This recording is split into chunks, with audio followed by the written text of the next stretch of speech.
Chapter 301, The Terrifying Seal of Treasure Mountain. I didn't think you would even know about the Seal of Treasure Mountain our Shi family took possession of a few dozen years ago.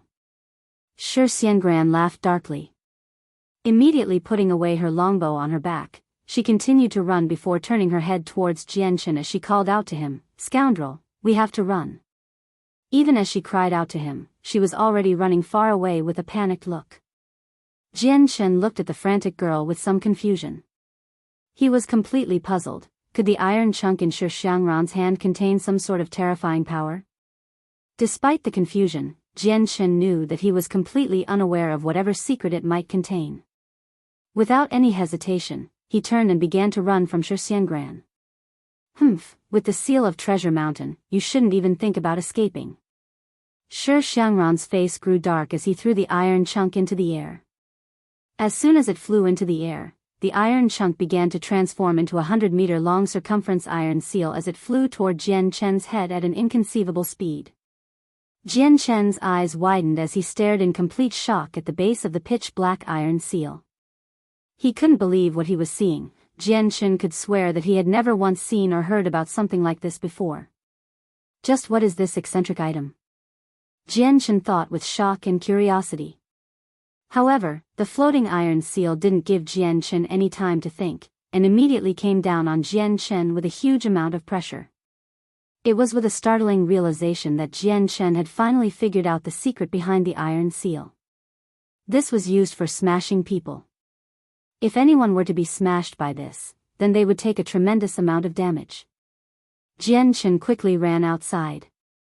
The 100-meter-long circumference iron seal descended so quickly that before Jianchen had even run 20 meters outwards, the iron seal was already falling down towards his head. With an explosive shout, Jianchen brought his saint weapon up against the base of the iron seal in hopes of slowing its descent. Just then, the density of the iron seal far outweighed the force Jianchen exerted. With a bang, the seal slammed Jianchen's body down through the earth, leaving behind an unbelievably deep crater. In front, the shocked girl saw that Jianchen had been pressed into the ground. Flustered, she stopped running and immediately cursed out loud, "You scoundrel, how could you be this stupid? I told you to run, but you stood there like an idiot. An idiot's death. That's what you deserve. You dared to go against our Shi family, so this is where you depart from life and die like the beggar you are." Shi Xiangran spat as he stared at the crater left behind by Jianchen.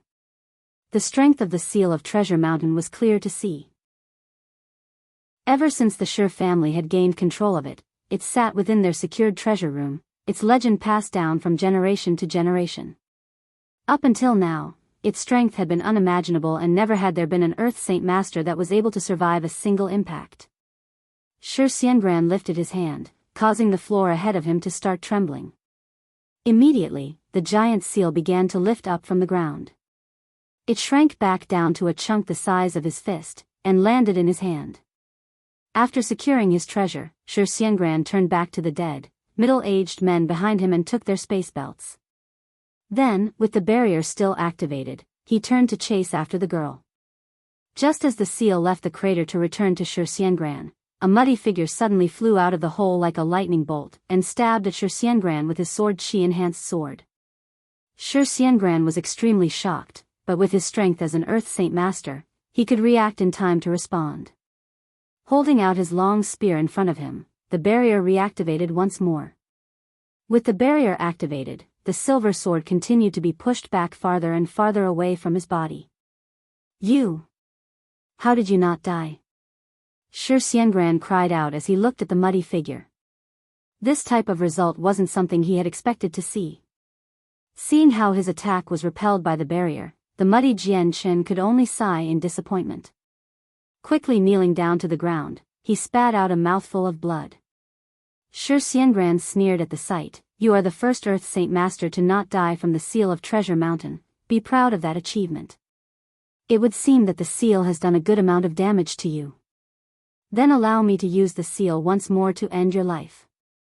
An Earth Saint Master can't take a second hit from this. You should have no regrets with your death this time." With this, Jianchen narrowed his eyes. Having learned his lesson, he quickly began to retreat backwards. The seal of Treasure Mountain immediately enlarged before flying towards Jianchen. The overwhelming pressure from the seal almost suffocated Jianchen. After taking a single hit from the seal, Jianchen finally understood just how strong this strange seal was. If he were to be smashed by this seal once more, then it would all be over. Even if he didn't die, he would be forced to his dying breath anyway. Damn it all, what kind of an object is this for it to be so strong? And just why haven't I heard of such a thing before?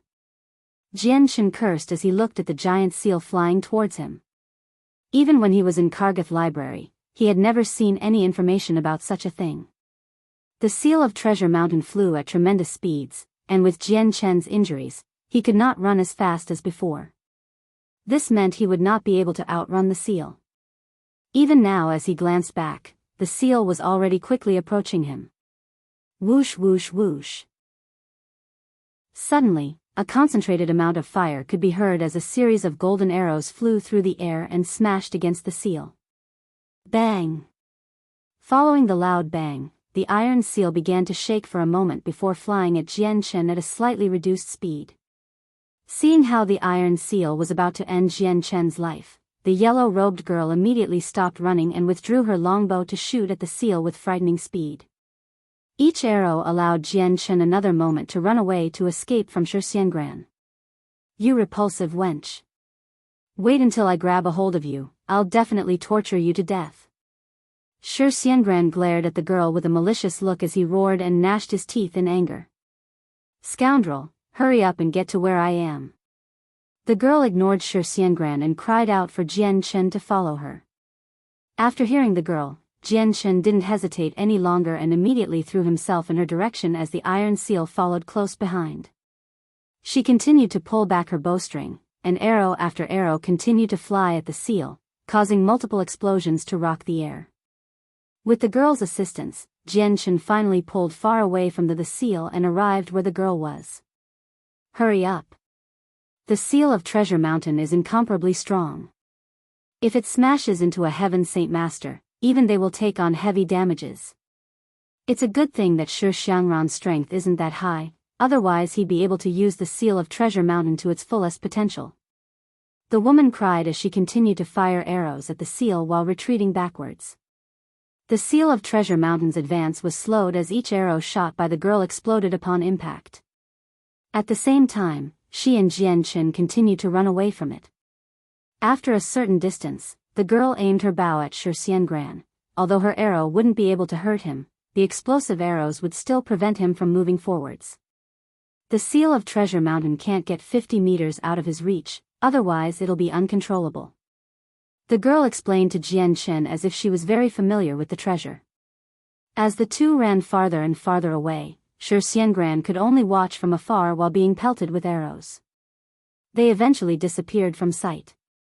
4 hours later, Jianchen and the girl finally came to a stop 10 kilometers away, and found a mountain cave to take refuge in. The cave wasn't too large, and there were even traces of someone having enlarged the hole. Sounds of crackling could occasionally be heard from the small campfire lighting up the cave. Jianchen lay powerless on the ground with a pale face. First, he had been hurt by the girl's arrows and then fought in a battle with her.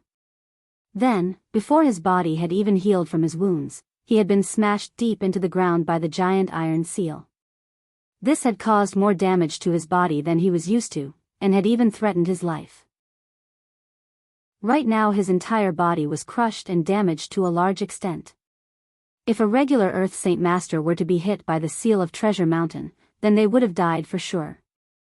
The sounds of clothes being torn could be heard as the girl tended to the wound on her arm behind a large rock. The longbow continued to stay on her back for safety. Cough. Jianchen coughed twice as 2 mouthfuls of blood flew out from his mouth. With his current injuries, it was imperative that he heal as quickly as possible. However, with the girl nearby, he wasn't able to use his Radiant Saint Force to heal himself. If he were to use it, then his secret would definitely be revealed. Jianchen didn't want his secret regarding the Radiant Saint Force to be revealed, since everyone knew that Radiant Saint Masters were completely inept in martial arts. They could be said to be extremely weak. Since he was an Earth Saint Master and his aptitude with the Radiant Saint Force wasn't bad at all, then there would definitely be a lot of trouble for him if it were to be revealed. If he were to silently endure the pain and try to circulate his inner Saint Force, then his healing factor would be somewhat accelerated. At that moment, the girl came out from behind the stone with her wounds all dressed. Looking at the muddy Jiangchen, her eyes revealed a rare emotion of worry before quickly being hidden once more. Holding out a single white jade bottle toward Jiangchen, she said, "This is my family's secret healing panacea. Go and use it." Chapter 302, Legend of the Ruler Armament. Taking the jade white bottle into his own hands silently, Jiangchen poured the contents into his mouth. Right now he couldn't use the Radiant Saint Force to heal, so he desperately needed to use medicine to heal. Plus, with his 1000 immunity, he wasn't afraid of the girl handing him any type of poison. The contents of the bottle weren't in pill form and was actually in a liquid form which tasted rather bitter. Jiangchen poured the liquid within his mouth in one go and swallowed. The moment it entered his body, a warm sensation traveled through his body slowly before covering every single part of it. Feeling a great change happen within his body, Jiangchen closed his eyes to allow the healing process to begin. However, he still maintained a strong vigilance to the outside world. Although he and the girl were now on equal terms, but who could guarantee that nothing would happen? Who knew if this girl from a grand and rich family would suddenly strike at him with her sword? Looking at Jiangchen close his eyes while he healed with a complicated look, the girl walked over to the campfire silently. Sitting down, she held her knees together with both hands and stared at the dancing fire with her bright and intelligent eyes, her thoughts unknown to the world. The cave descended into an unnatural quiet, only the sounds of the crackling fire could be heard. With the tree branches feeding the fire, it would occasionally let out a snapping sound. As Jiangchen continued to heal, the girl never struck out at him once. Instead, she sat by the fire and continued to watch the flames dance absent-mindedly. 4 hours later, Jiangchen opened his eyes and crawled up in a sitting position with some effort as his arms leaned against the cold cliff walls. After these 4 hours of treatment, he had completely absorbed the healing properties of the medicine. Although he was still far away from being completely healed, he was at the very least stabilized for now. Noticing the yellow-clothed girl sitting by the fire, his eyes latched onto the golden bow on her back. "Could you tell me, just what type of weapon that bow is on your back? How is it possible for it contains so much strength? And the man that was chasing you with the seal of Treasure Mountain, just what type of weapon was that? It's plain to see that it's not your saint weapon, but the power was completely terrifying." Jiangchen asked with curiosity as his heart raced to hear the answer. Hearing that Jiangchen was awake, the girl tilted her head up to look at Jiangchen before immediately turning back to the dancing flames without a word. Jiangchen didn't ask again. He knew that this matter was extremely secretive, and if the girl wasn't willing to tell him, then he wouldn't beg. "Those weapons are ruler armaments." After some time, the girl finally spoke. "The conditions of making a ruler armament are very unkind. There aren't many of them within the Tianyuan continent, and it is said that ruler armaments are the weapons of saint rulers. After a saint ruler dies, instead of their saint weapon decomposing away into the world, they retain their form perfectly." The girl slowly began to explain as she held her longbow. Then silently, she said, "This longbow's name is the Solunar Bow. This is our Huang family's ruler armament that has been passed down from generation to generation and has become our ancient family heirloom for the next generation. If this ruler armament was formed by a saint weapon, then it is no wonder it's this strong." Jiangchen thought to himself. The seal of Treasure Mountain within Shi Xiangran's hand is also a ruler armament. Although it isn't as strong as my Solunar Bow, combined with his superior strength, he is already a second cycle Earth Saint Master. With the seal of Treasure Mountain, he is much stronger than me even with my Solunar Bow. The girl explained. "What is that barrier he has on him?" Jiangchen continued to ask. "If it weren't for that barrier, then he would have killed Shi Xiangran already. That barrier was something a saint ruler put on him. Its defensive ability is remarkably strong, so even my Solunar Bow is unable to break it." The girl narrowed her eyes. Regarding the barrier of Shi Xiangran, she felt like having a headache each time she heard about it. Is there any way for us to break it or for it to fade away? Jianghu asked. The girl said, if there is, then I'm unable to do it. If the barrier is attacked with an attack far beyond what it can handle, then it'll naturally shatter. Other than that, the barrier will fade away with time, but how long it'll take for that to happen, I don't know. Gnashing her teeth, she spoke angrily, if it weren't for the barrier protecting Shi Xiangran, I would have shot him dead a long time ago. How vile the Shi family is. For them to use the gathering of the mercenaries to steal our Huang family's ruler armament. It's unfortunate that my fellow family had fallen prey to the evil schemes of the Shi family for the sake of allowing me to run away. Just wait until we're out, then I'll have Uncle Feng and Uncle Yun avenge the death of my family members. The girl spoke with an angry promise. Hearing that, Jianghu laughed. I'm sure that I heard Shi Xiangran say that he will have men deal with your two uncles, leaving you unprotected. Clenching her fists tightly, she spat out, abominable Shi family. They continue to try to take our Salunar Bao, they must have planned everything out. Jianghu couldn't help but to take in some delight from this. Shi Xiangran has that barrier protecting him, making him intangible. Along with his ruler armament, he has truly come prepared. It would appear that your Huang family's Salunar Bao is destined to fall into their hands. The girl snapped as she flew up with her arms raised as she stared vehemently at Jianghu. You should learn to be quiet, you scoundrel, or else see what happens when I'm through with you. All I'm saying is the truth. Jianghu had no fear, as if he felt secure in his knowledge. The girl continued to stare angrily at Jianghu for a while before finally sighing and walking to the entrance of the cave. Her departure was what Jianghu had wanted. Using his hearing to listen to see how far away the girl was, Jianghu began to use his Radiant Saint Force to heal himself. The Radiant Saint Force began to gather slowly and illuminated the dark cave in an instant. The Radiant Saint Force began to condense into a milky white light that made the inside of the cave seem as if it was daytime. Within this previously dark cave, the Radiant Saint Force would have caused anyone that noticed it to instantly become awake. The bright light was as fierce as the sun itself, but while it continued to shine brightly, the sight was not intense on the eyes. Controlling the Radiant Saint Force required the usage of spirit. With Jianghu's spirit increasing in amount and quality after he made the breakthrough to become an Earth Saint Master, his spirit had become more refined. It could be used to improve his usage of the Radiant Saint Force to an even higher height, and so not only was the Radiant Saint Force even richer in quality, but the time to make it was less now. Another 2 hours later, the Radiant Saint Force had completely healed Jianghu at a rate that could only be described as miraculous.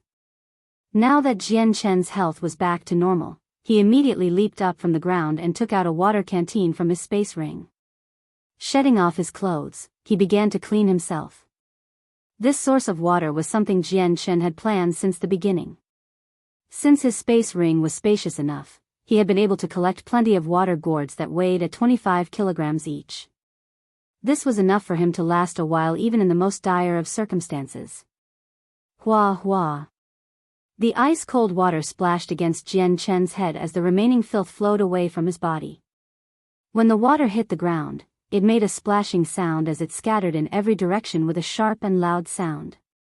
At this moment, the yellowed-clothed girl was sitting on a rock right outside the cave entrance with a look of worry. She was concerned about the words Jianghu had said to her. The Shi family were definitely prepared this time, and while Uncle Feng and Yun were both quite strong, the Shi family had plenty of experts that could fight against those two. If the words of Shi Xiangran could be trusted, then their family had already employed some people to deal with the two. If this was the case, then she would have no one to rely on. In this place, Shi Xiangran still had that defensive barrier, so her Salunar Bao wasn't able to do anything against him despite its power. At this moment, the seal of Treasure Mountain was a ruler armament as well. In the case that Shi Xiangran were to use it against her Salunar Bao, then she would have no opportunity to strike at him. Although it could be said that she could use her Salunar Bao against his barrier, at the very most it would be a stalemate for a small amount of time. She couldn't use the Bao forever since it would drain her Saint Force at an incredible rate. I'll definitely protect the Salunar Bao. If worst comes to worst, I'll have to rely on Mercenary City and wait for the clan to help. I doubt the Shi family would dare to fight against Mercenary City for it. The girl spoke in an icy tone. At this moment, a strange sound could be heard inside the cave. Immediately, the girl turned toward the sound confused as she stared within the dark abyss of the cave. How strange, how could there be any sound? The scoundrel is heavily injured, so he shouldn't be able to move at all. With an uneasy heart, she began to quietly move toward the insides of the cave. At this moment, Jian Chen had just finished bathing himself. Although the girl was walking deeper into the cave, she wasn't leaking any killing intent, imposing aura or any dangerous thoughts. Because of the heavy sounds of the water hitting the ground, Jian Chen had been unable to detect the sounds of her walking in. Quickly, the girl continued to walk in with a curious expression. Walking in with a cautious attitude, the moment she clearly saw the scene inside, her face immediately froze. In that instant, she could see that Jian Chen had just finished showering and was completely naked. Ah! You rotten scoundrel! The girl was quick to react and shrieked with a loud sound. Guadong! The gourd that Jian Chen had above his head immediately fell to the floor with a crashing sound as it broke. Quickly, Jian Chen grabbed a set of clothes from within his space ring and flew to a dark corner of the cave. Not even caring for the wet droplet on his body, he hurriedly began to dress himself. By that point, the girl had already covered both her eyes with her hands as she looked elsewhere. Her beautiful face had instantly turned bright as her heart couldn't help but beat wildly. Chapter 303, Uniting. After walking out, the girl never returned to the inside of the cave. Even Jian Chen, who had changed into a new pair of clothes, had turned red in the face. He had felt embarrassed to a major degree and even a little angry. He didn't think that the girl wouldn't have any manners and would walk in without making her presence known. If it weren't for her quick reaction, Jian Chen would have assumed that she didn't have a grudge at all for him seeing her naked body, and today would be the day that she would return the favor. If Jian Chen's thoughts were to be discovered by this girl, then drowning himself in a river wouldn't be enough for the girl. After putting on some clothes, Jian Chen walked out of the cave where the girl stood not too far away with her back facing him. Even though he couldn't see her face, Jian Chen could see the two sides of her neck were bright red, meaning her cheeks must have been as well.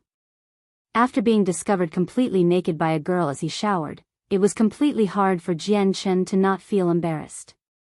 He still managed to hold a serious look on his face as he spoke out, "Hey, how could you be so rude and walk in without a sound to look at me while I shower?" A few years back, after accidentally seeing the girl's body, he had suffered greatly from it.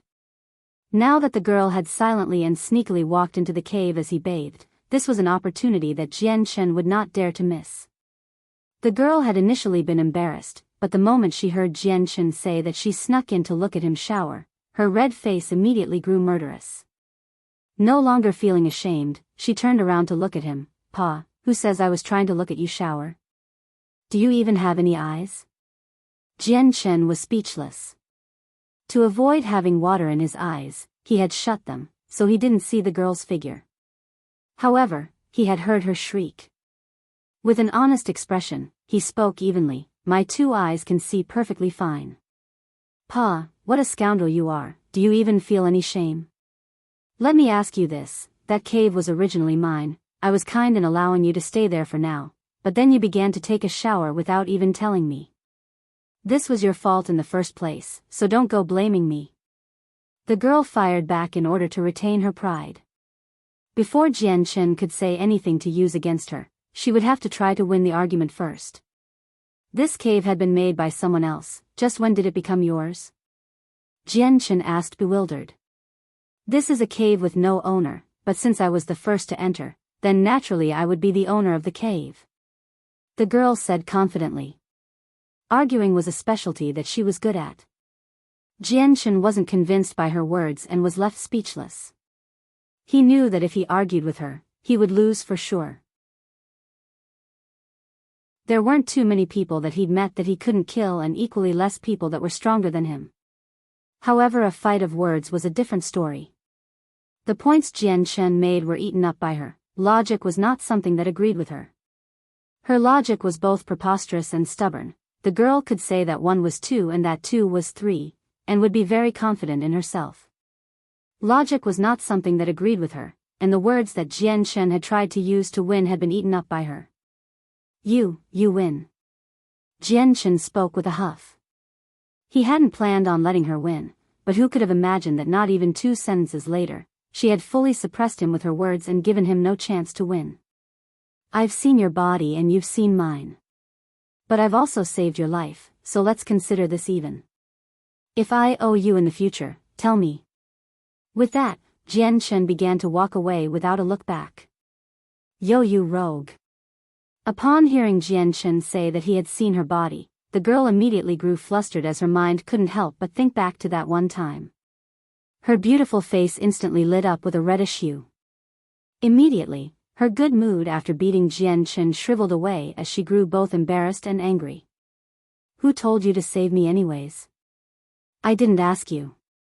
If it weren't for me impeding the seal of Treasure Mountain, then you would have long since been smashed to pieces by it. The girl said angrily as she tried to find a way to fire back at him. Hearing that, Jian Shen immediately stopped moving. The situation was like she said, if it weren't for her using her lunar bow to control the seal, that he wouldn't have been able to escape from the seal. He didn't want to say that to her, so he continued to walk away. At this moment, the girl had finally realized that Jian Shen's wounds were completely healed and he was back to normal. Stunned, the girl couldn't understand just how Jian Shen had been able to recover thoroughly from his injuries in such a short period of time. Hey, scoundrel, how did you heal from your injuries so fast? The girl asked from behind with a hint of anger. Her bright eyes burned with curiosity as she stared at him. I had some good medicine on hand. Jian Shen didn't want to answer, but avoiding the question would have made the girl even more insistent on figuring out his secret. For the sake of dispelling her questions and doubts, he would have to carefully think of a reason. With this, Jian Shen had already moved farther and farther away and nearly made it out of the girl's sight. Seeing Jian Shen's back, the girl felt a bit indecisive. After biting her lower lip, she shouted out loud, "Stand still, you scoundrel, where are you going?" Quickly, she had caught up with Jian Shen, who didn't turn back to look at her. Instead, he spoke calmly, "Just why are you following me?" "Pa, who's following you?" The girl blinked. "You've killed 2 of the Shi family experts, so there is no way that they'll let you go. With the barrier of Shi Xiangran and his seal of Treasure Mountain, you won't be a match for him by yourself. If I'm not there with you, then you won't be able to live if Shi Xiangran catches hold of you. You're the one that's afraid," Jian Shen said. The girl's eyes narrowed. "I'm not afraid of anything, you scoundrel. Don't speak any more lies or I'll smash you into several pieces. If not for that bow, you aren't even an opponent for me, and even with that bow, you won't be able to beat me." Jian Shen almost seemed to forget about his unhappy state and spoke with the emotionless tone he had before all of this had even happened. The girl grew quite angry now as her chest constricted with rage, but there was nothing she could say. Even in the injured state Jian Shen had been, he was still able to kill 2 Earth Saint Masters from the Shi family in record time before fighting against Shi Xiangran himself. His strength was definitely stronger than her own. In silence, the girl began to calm down before finally speaking out unwillingly, "Shi Xiangran's strength you've seen for yourself. With his defensive barrier, you have no way of harming him. Furthermore, he has the power to use the seal of Treasure Mountain whenever he wishes. If any one of us 2 were to come across him by ourselves, then we will surely eat up a heavy loss or even die. My lunar bow can impede Shi Xiangran for some time and control the seal of Treasure Mountain, and you can personally deal with anyone Shi Xiangran will bring. This is the only way we'll survive against him." The girl hadn't lost any face from her words, but the way she had cleverly spoken had emphasized just how much she wanted to join forces with him. Pausing to think, Jian Shen nodded his head in approval of her plan. After killing 2 of the Shi family experts, the Shi family would definitely not forgive him for this. Shi Xiangran's defensive barrier was far too strong for the lunar bow to break, and if Jian Shen's azure and violet sword chi weren't enough to shatter the barrier, then Jian Shen would have no other option. Shi Xiangran had been completely unrestrainable, hidden behind his barrier. He could use his seal of Treasure Mountain to attack relentlessly. At that time, if the girl didn't use her lunar bow to hold back the seal of Treasure Mountain, then it would have been truly hard for him to run away. Even if he did run away from it, he would still have to waste the entire day running away from Shi Xiangran. Shi Xiangran's use of his treasure had rendered Jianchen helpless, but if the treasure were to fall from Shi Xiangran's hands, then Jianchen wouldn't see him as anyone strong. To be chased down and killed by someone that he didn't see as worthy would be an unbearable shame to him. So to unite with this girl would be a good plan. Jianchen and the girl continued to travel in silence.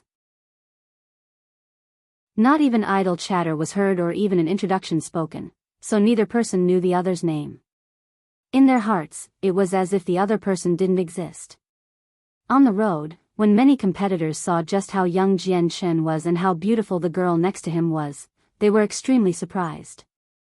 Previously, there had been 2 men that were barely great Saint Masters and even a few Earth Saint Masters that had clearly underestimated Jianchen. The vast majority of them had been stabbed through the throat by Jianchen's sword, while the small minority had been killed by the yellow-clothed girl after they spoke out in a rude manner toward her. One Earth Saint Master had even been blown up by her lunar bow and died a miserable and violent death. While she herself looked quite young, she was no stranger to killing. Despite not being at the level of Jianchen, who was always calm, her expression remained the same during each kill and she delivered each blow firmly. This caused Jianchen to secretly admire her. For a child of a rich family to be able to do this much was a hard task, especially if she was the highly valued young daughter. Half a month quickly went by as Jianchen and the girl traveled without seeing Shi Xiangran. By now, they had traveled far away from the sword-like mountains and were now at a mountain range with grass everywhere. In this amount of time, Jianchen and the girl continued to give each other the cold shoulder. They rarely spoke to each other or even chatted at all. The only thing worth mentioning was that in this half a month of time, the both of them had gained a plethora of profit. Each one of them had now a total of 1,000 tokens after killing several Earth Saint Masters. Even some of the great Saint Masters they had killed had at least 50 tokens. Only a month and a couple days were left with the time limit for the first round rapidly approaching. In this short amount of time, the tokens would all be congregated among the Earth Saint Masters. Very few great Saint Masters would be able to keep hold of their tokens. Just as Jianchen and the girl were climbing on a huge slope, the sounds of battle could be heard to Jianchen. Looking toward the source, he could see a man with Wind Saint force surrounding his body fighting against 2 Earth Saint Masters. Not too far away from them was a blood-soaked figure that was laying on the ground. The Wind-attributed Earth Saint Master was extremely strong. Just by himself, he could fight against 2 Earth Saint Masters and slowly win. Both of them had plenty of injuries on their body, causing their clothes to be dyed red with blood. The Wind-attributed Earth Saint Master, however, didn't have a single scratch on him. Subconsciously, Jianchen looked over to where the battered individual lay. Straight away, he could see a sturdy-like build that seemed quite familiar to him. Following a closer inspection, Jianchen's eyes suddenly flew wide open as a dangerous gleam appeared within. As soon as his eyes widened, a feeling of bloodlust could be felt. Chapter 304, Meeting Qin Xiao, Qin Xiao. Jianchen roared angrily as his entire figure blurred away from sight. With a lightning-like speed, Jianchen flew toward the 3 men who were currently fighting. At the same time, an enormous amount of killing intent began to exude from his body, shooting straight into the air. The girl watched as Jianchen sped away with a flabbergasted look. She was previously standing right next to him with her golden longbow out. From the days she had traveled with Jianchen, she had quickly learned his personality, but this was the first time she had seen such a drastic change in him. She hastened after Jianchen. Jianchen's roar was immediately heard by the 3 combatants. The 2 blood-soaked figures were shocked. They hadn't expected to come across anyone that was familiar with the young lord of the Tianqin clan. The 2 of them had already used up all of their strength fighting and were immensely relieved to see a new chance at life. The moment they saw Jianchen run toward them, their happy look froze in place before disappearing from their faces and were instead replaced with looks of utter despair. The both of them knew Jianchen and how he was the only foreign friend of Qin Xiao, but while his talent at cultivation wasn't all that bad, Jian Chen was still young and only a great Saint Master. Their opponent was an Earth Saint Master and a truly strong one at that with his Wind Saint force. If the two of them combined wouldn't be able to force him to a disadvantage, Jian Chen wouldn't be able to. By this point, the Wind-attributed Earth Saint Master had noticed Jian Chen. The moment he saw the handsome look on Jian Chen, his face immediately lost his look of confidence. A deep feeling of dread washed over him as he lost all of his desire to fight. I'll let you go today. The Earth Saint Master spat out unwillingly before flying into the air to run away. Just as the man left, one of the heavily injured men that lost most of his saint force immediately lost consciousness. The other man had no energy remaining either and fell to the ground on his back with a withered expression. Qin Xiao. How are you feeling? Wake up. Jian Chen quickly arrived at Qin Xiao's side while calling out his name repeatedly in a frantic manner. Qin Xiao's wounds were rather severe and he was covered with blood. Even the surrounding grass beneath him was soaked with his blood. On his body, Jian Chen noticed two terrifyingly deep wounds. Right on his waist, Qin Xiao's body was nearly cut in two with only around half of his body still connected. The other wound was on his chest where a sword had been run through, causing a severe amount of damage to even his inner organs. Qin Xiao right now was already halfway through the gates of the underworld. Quick, use your bow to shoot him down. Don't let him escape. Jian Chen roared as he pointed at the rapidly disappearing figure of the Wind-attributed Earth Saint Master to the yellow-clothed girl. Coming into view, the girl already had a hand reaching toward her bow in order to kill the man, but the moment she had heard the commanding tone of Jian Chen, her eyebrows narrowed as she dropped her hands. Returning her hands to where they originally were, she spoke with a frosty tone. I refuse to, why should I listen to you? Bang! Jian Chen's fist slammed into the ground, creating a half-a-meter hole deep into the soft ground. The bloodshot eyes of Jian Chen stared dangerously at the girl as his rage continued to fly into the air. This time, Jian Chen was truly angry. Seeing the nearly bloodthirsty and animal-like visage of Jian Chen, the girl's heart shook with some fear before stopping in place.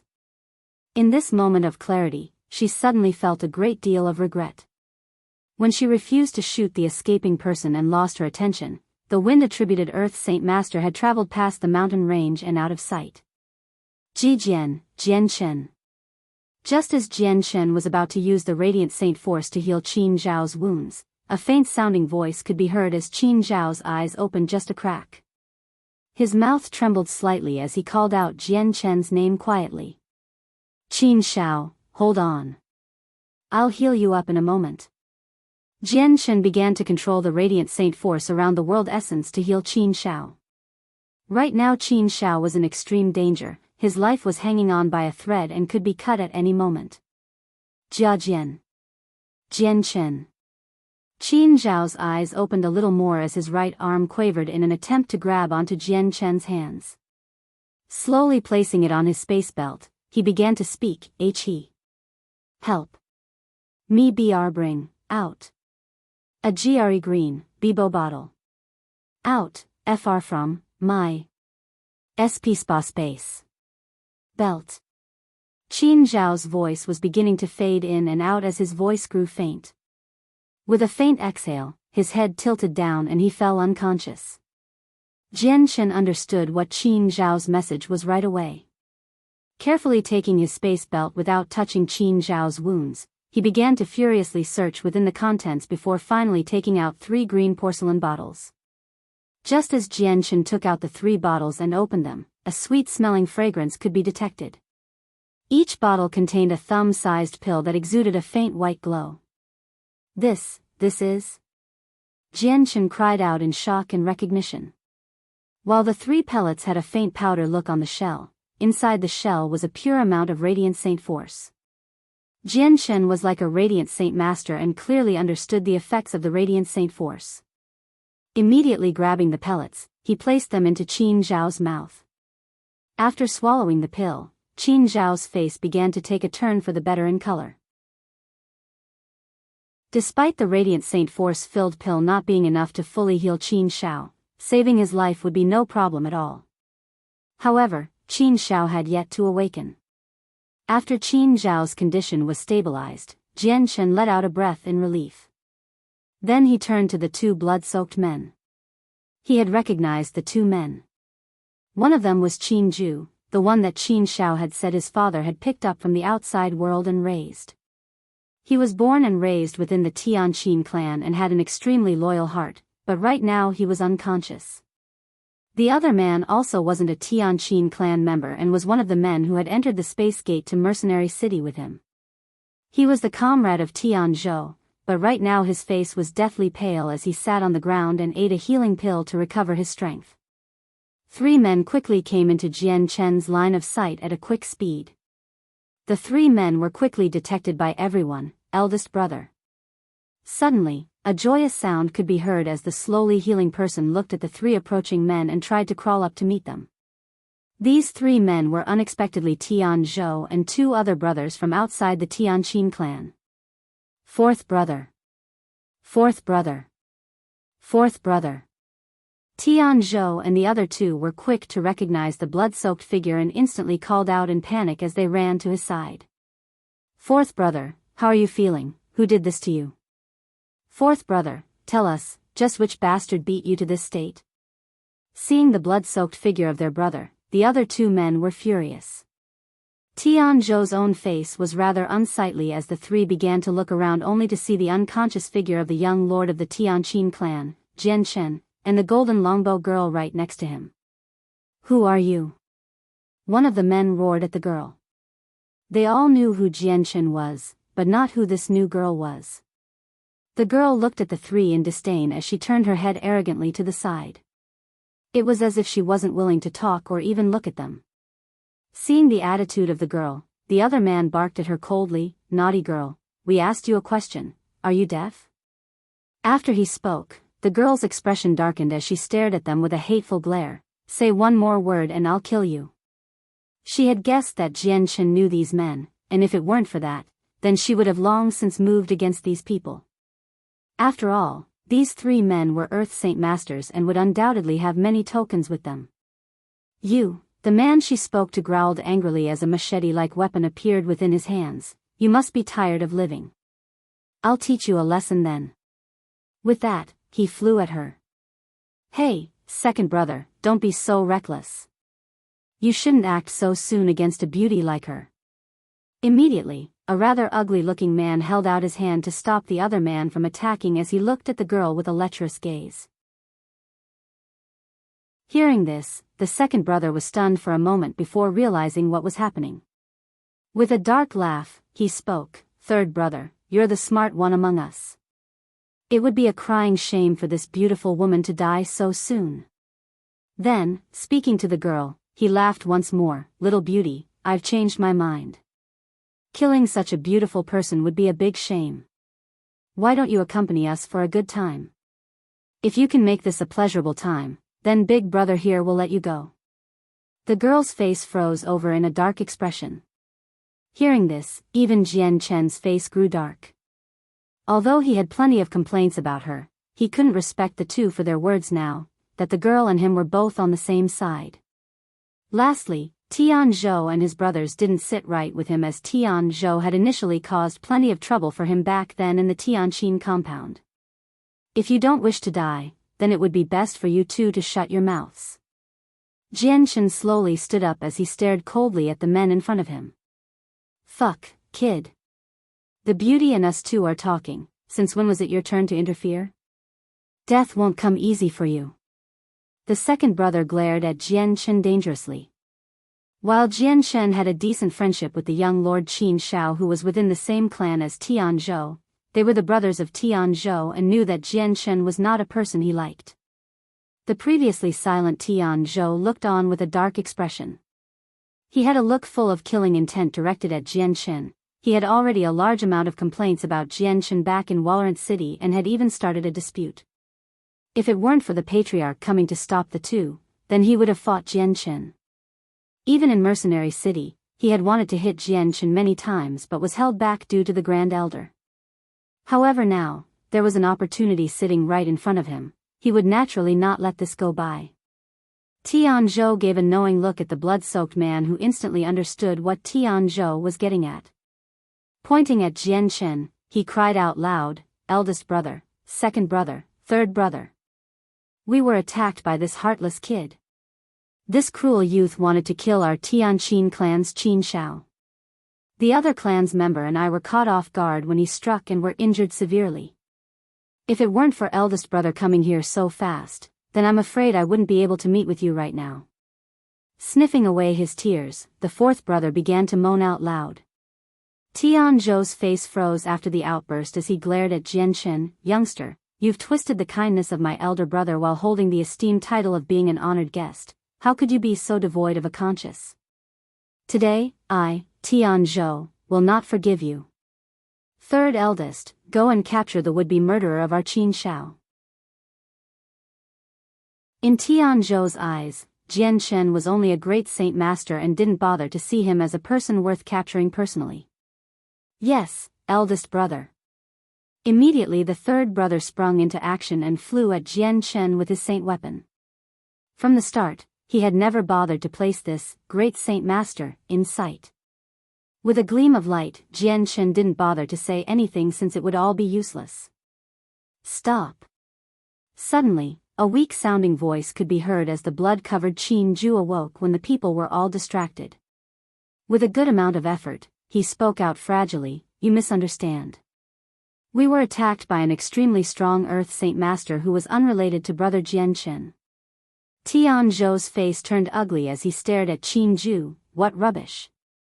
Qin Ju, you must have hit your head. You, Qin Xiao and fourth brother were clearly ambushed by Jianchen. What other person is there?" Hearing that, Qin Ju's eyes flashed twice but went silent. He had only just woken up and didn't hear Tianzhou's initial words, so he wasn't clear on the situation. He did know that Tianzhou desperately wished to make life difficult for Jianchen. But with his severe injuries, he couldn't even look out for himself, let alone muster up the strength to help Jianchen. At this moment, the third eldest had already reached Jianchen and sneered right in front of his handsome, white face. With a single movement, his arm reached out to grab Jianchen's shoulder with a strength that would shatter even the bones of a great saint master. Jianchen's eyes flashed dangerously as the light wind sword appeared in his right hand.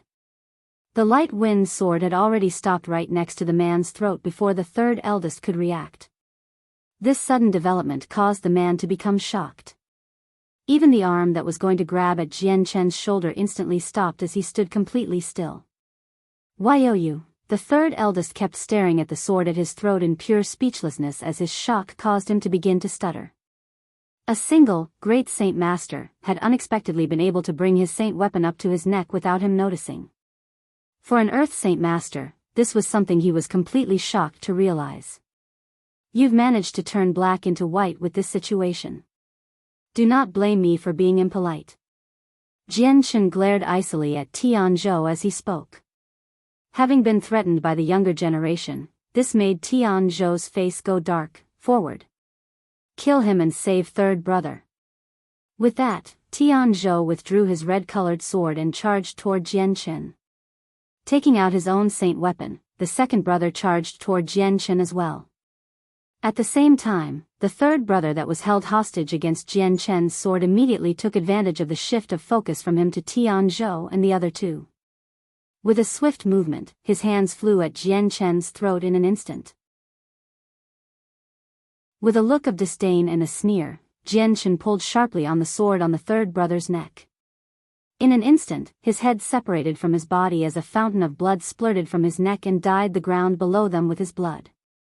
"Third eldest. Third eldest. Third brother." Tianzhou and the others cried out in fury and grievance. "You bastard. I'll definitely kill you today. For vengeance."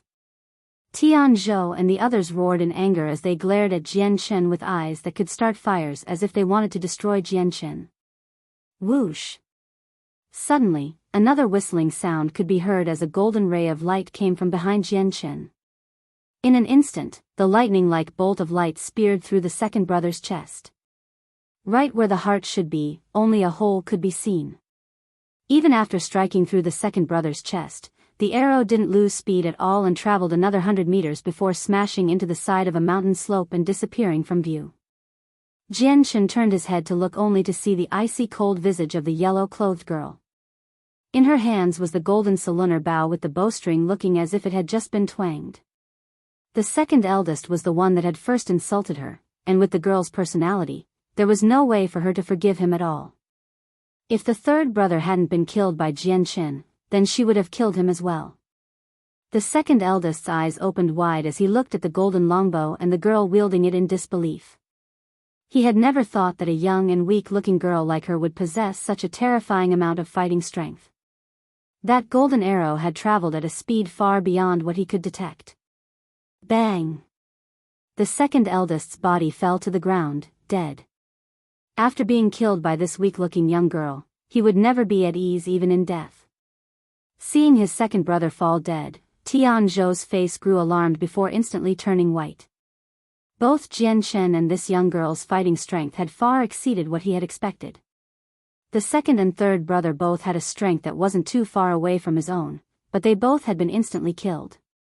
The most terrifying thing was the arrow that the yellow-clothed girl shot out. They left him in a state of terror. If it had been him that was shot at, there would have been no time for him to dodge since they were so close. He would have met the same fate as his second brother. Tianzhou immediately halted his forward momentum toward Jiangchen. With this sudden change in development, he was suddenly stuck in a problematic dilemma. Jiangchen turned to look at Tianzhou with an attentive gaze and taunted, "Were you not saying that you were going to kill me? Just why haven't you done anything yet then?" Hearing this, Tianzhou's face grew unsightly as he stared at the two with a venomous look. "Brat, Tianzhou, won't forget this day." With that, Tianzhou flew in the opposite direction to flee. Immediately pulling at her bow, the girl was just about to shoot at the fleeing Tianzhou when Jiangchen disappeared from his original position and flew toward Tianzhou. Halfway to him, Jiangchen's sword flashed in the light as a concentrated amount of sword chi flew at Tianzhou. Feeling something peculiar chase after him, Tianzhou flew to the side and simultaneously used his Fire Saint Force-enhanced sword to smash at the sword chi he couldn't avoid. With this delay, his traveling speed was much slower than before and so Jiangchen had quickly caught up to him before stabbing at him without hesitation. After being blocked from his escape path, Tianzhou could do nothing else but fight Jiangchen. With his Saint Force exploding out from his body, the pressure around them began to escalate as the grass below them began to wither away. "Ha!" Tianzhou shouted. With a heavy swing, his giant sword came raining down on Jiangchen. Without fear, Jiangchen slammed his own sword chi-enhanced light wind sword against the other. Then, with a shake of his hand, the light wind sword slapped the sword, sending the giant sword flying to the side. With a strong amount of power, the sword immediately stabbed deep Tianzhou's chest before the tip came exiting out from his back. You are an Earth Saint Master? How?" At that moment, Tianzhou had been brought to full clarity. The person he had never bothered to look at was not a great Saint Master, but an Earth Saint Master. "It's no wonder. No wonder at all that you were able to kill third brother and chase up to me." Tianzhou's face ashened as he began to feel a great amount of regret. If he had known earlier that Jiangchen was an Earth Saint Master, then he wouldn't have tried to provoke him. "How unfortunate, you learned of this too late," Jiangchen stated emotionlessly as his killing intent went undisguised. Chapter 305. Seeing the ruler Armament once more, Tianzhou stared at Jiangchen with a dangerous gleam. "Do you mean to kill me?" Jiangchen laughed. "This is the consequence of your actions. It was you that started all of this and decided that I was in the wrong, and then you wanted to kill me. Do not blame me for returning the favor." With that, Jiangchen slowly pulled the sword out from Tianzhou's chest, causing a river of blood to come pouring out. Jianchen's sword had only pierced through Tianzhou's chest 2 inches away from his heart. While it had run through the chest, it wasn't a life-threatening injury for a man like him. Knowing that Jiangchen was determined to kill him, Tianzhou threw away his cautionary attitude and with a serious shout, he roared, "If you wish to kill me, then be prepared to pay a heavy price." Tianzhou's giant sword burst out with light as a fire-like essence began to coil around his sword. The temperature around the two immediately soared higher as even the grass below began to rapidly dry up. Go die then. Tianzhou howled as his sword transformed into a flaming light that came roaring down at Jianchen. He knew that as long as the strange, longbow-wielding girl was there, he had no chance to escape. No matter where he went, he would die, but he could hopefully drag Jianchen down with him. Even if he couldn't kill Jianchen, he would at least deal a significant amount of damage to him. Right now, there was only a month left until this part of the competition was over. That meant that this would be the most intense part of the competition. If he could injure Jianchen at this crucial moment, then even an Earth Saint Master like Jianchen wouldn't be able to leave this place without harm. With that single sword strike, a strong pressure flooded the area and pressed down on Jianchen's body. With this sensation, Jianchen felt as if he was stuck in a quagmire, and that his own movements had become restricted. Tianzhou's sword was undoubtedly using a battle skill. Jianchen sneered. He had seen plenty of battle skills, and had even experienced the taste of a tornado-like battle skill before, so a battle skill like this was nothing. Only if there was no alternative would Jianchen try to go head-to-head against a battle skill.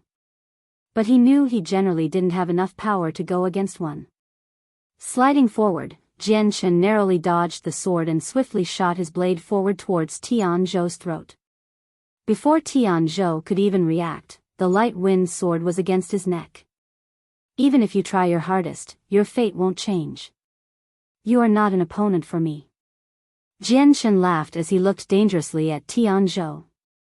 Tianzhou, since I am friends with the Tianqin clan, you may give me your final words. You truly dare to try and kill me? Tianzhou roared with an angry look.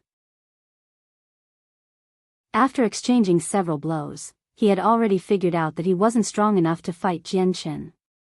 Even a battle skill wouldn't be enough to defeat this 20-year-old youth. Knowing that Jianchen wasn't a great saint master was truly a fact that he found hard to believe. Jianchen sneered, "Do you really think that just because you are a member of the Tianqin clan, I won't make a move against you? I've already shown enough restraint. If you kill me, the Tianqin clan won't let you go." Tianzhou began to show a sliver of fear. Jianchen's glare dimmed as he shook his hand, causing the light wind sword to strike Tianzhou's face with a slap. The sharp edge of the sword cut slightly into the man's face and drew blood. You! Tianzhou grew indignant as he glared furiously at Jianchen, yet he made no move to attack him. If looks could kill, then Jianchen would have been burned to ashes by Tianzhou's malicious glower. Humiliation. This was the biggest humiliation Tianzhou had ever felt. As a direct member of the Tianqin clan, Tianzhou held a clear, decisive role of power and status. Even Xiao couldn't compare to his status. But Jianchen's actions had been nothing better than a slap to his face with his palm. This act alone had almost caused Tianzhou to explode in anger. What about me? So what if I kill you? Don't even bother to threaten me with the Tianqin clan. You are not the representative of the Tianqin clan, and if it weren't for the sake of brother Xiao, then I would have taught you a lesson back at the Tianqin clan's compound. Jianchen stated. With a fierce glare, he kicked Tianzhou in the chest. However, whether it was accidental or intentional, Jianchen had kicked him where Tianzhou had been stabbed with the sword earlier. Tianzhou stifled a groan as he was sent flying 5 or 6 meters into the air before finally crashing back down to the ground. Spitting out a mouthful of blood, his face went as white as parchment as his chest began to flow with blood again. Jianchen brought out his light wind sword in a flash once more before stabbing at Tianzhou's throat with a terrifying amount of sword qi. Just as he stabbed down at him, a weak-sounding voice came from behind. Jianchen, please, don't kill him. In the end, he's my uncle. Xiao had somehow awoken during their fight, and had struggled to get to where Jianchen was, his voice a barely audible whisper. Jianchen's light wind sword suddenly stopped right in front of Tianzhou's face, the chilling feel of the sword qi already close enough to touch Tianzhou's body. There was no fear in his face. After several years of life or death fights, Tianzhou was experienced with fatal events. Death had no effect on him. Biting his lips, Jiangchen stared at Tianzhou like a starving wolf and growled, "For the sake of brother Qin Xiao, I'll spare your life today." With that, Jiangchen recollected his sword before looking at the space ring on Tianzhou's finger. Jiangchen loftily grabbed the space ring and walked back to where Qin Xiao was. Tianzhou crawled up from the ground with a heavy look as he stared icily at Jiangchen's retreating back. Wordlessly, he tried to address the wound on his chest before walking away. His space ring had been taken, and he had been humiliated by Jiangchen, but there wasn't a single word he could say. Revenge could come later. As long as he lived, he would be able to find an opportunity to wipe out the unbelievable humiliation he had suffered today. The blood-soaked third brother stood behind Tianzhou with a baleful glare as a large amount of killing intent radiated from him. Jiangchen stopped his movements as he turned his head to look at the third brother. "Who said you could leave?" With a slash of his sword, a burst of sword chi flew at the man. The third brother had already sustained heavy injuries that had taken up the majority of his strength. Thus, he was unable to dodge this blow and was speared through by the sword chi. The originally blood-soaked third brother fell to the ground slowly as more blood came pouring out of the thumb-sized hole in his throat. Tianzhou shook slightly, but he continued to move away without stopping. Quickly, he disappeared past the mountain ridge. Jiangchen walked to Qin Zhao's side and inspected his wounds before taking the other 2 Radiant Saint Force-filled pills to feed him. "No, Jiangchen. 1 pill is enough, give the other one to brother Qin Zhu." Qin Xiao blocked Jiangchen from feeding him another pill. Nodding his head, Jiangchen put 1 pill into Qin Zhao's mouth before turning to Qin Zhu and giving a pill to him as well. With a small amount of hesitation, Qin Zhu took the pill into his mouth before closing his eyes to heal. With his innate silence, he had no words to say. Jiangchen walked to where the yellow-clothed girl was and said, "Please look after these 2 for a moment, I'll go collect a few things from nearby." The girl looked at Jiangchen with a skewed look before turning her head angrily to the side without another word. Jiangchen didn't beat around the bush either, and instead looked around himself. Pushing the tips of toes on the ground, he immediately shot off like an arrow into a specific direction before quickly disappearing from sight. Seeing how Jiangchen had finally disappeared, the longbow-wielding girl pouted unhappily as her beautiful face held some anger. Jiangchen returned quickly with a bunch of wrist-sized branches. Setting them on the ground, Jiangchen took out a few piles of rope and some quilts and began to busy himself with them. In a flash, a simple stretcher was made for Qin Xiao to lay in. Carefully placing Qin Xiao in the stretcher, Jiangchen knew that Qin Xiao's waist had almost been cut in half, making it impossible to walk. Even standing would be tantamount to being impossible, so a stretcher would be needed. "Brother Jiangchen, I'm sorry to be such a bother." Qin Xiao spoke out emotionally. Jiangchen's eyes narrowed. "Qin Xiao, if I am your brother, then don't say such words." Qin Xiao grabbed Jiangchen's hands without a word, but his heart was filled with emotions. Grabbing the stretcher, Jiangchen lifted him into the air so the stretcher was at his shoulders. Turning around to look at Qin Zhu, he asked, "Are you able to move still?" After Qin Zhu had eaten the pill with Radiant Saint Force, his body was in better condition than before.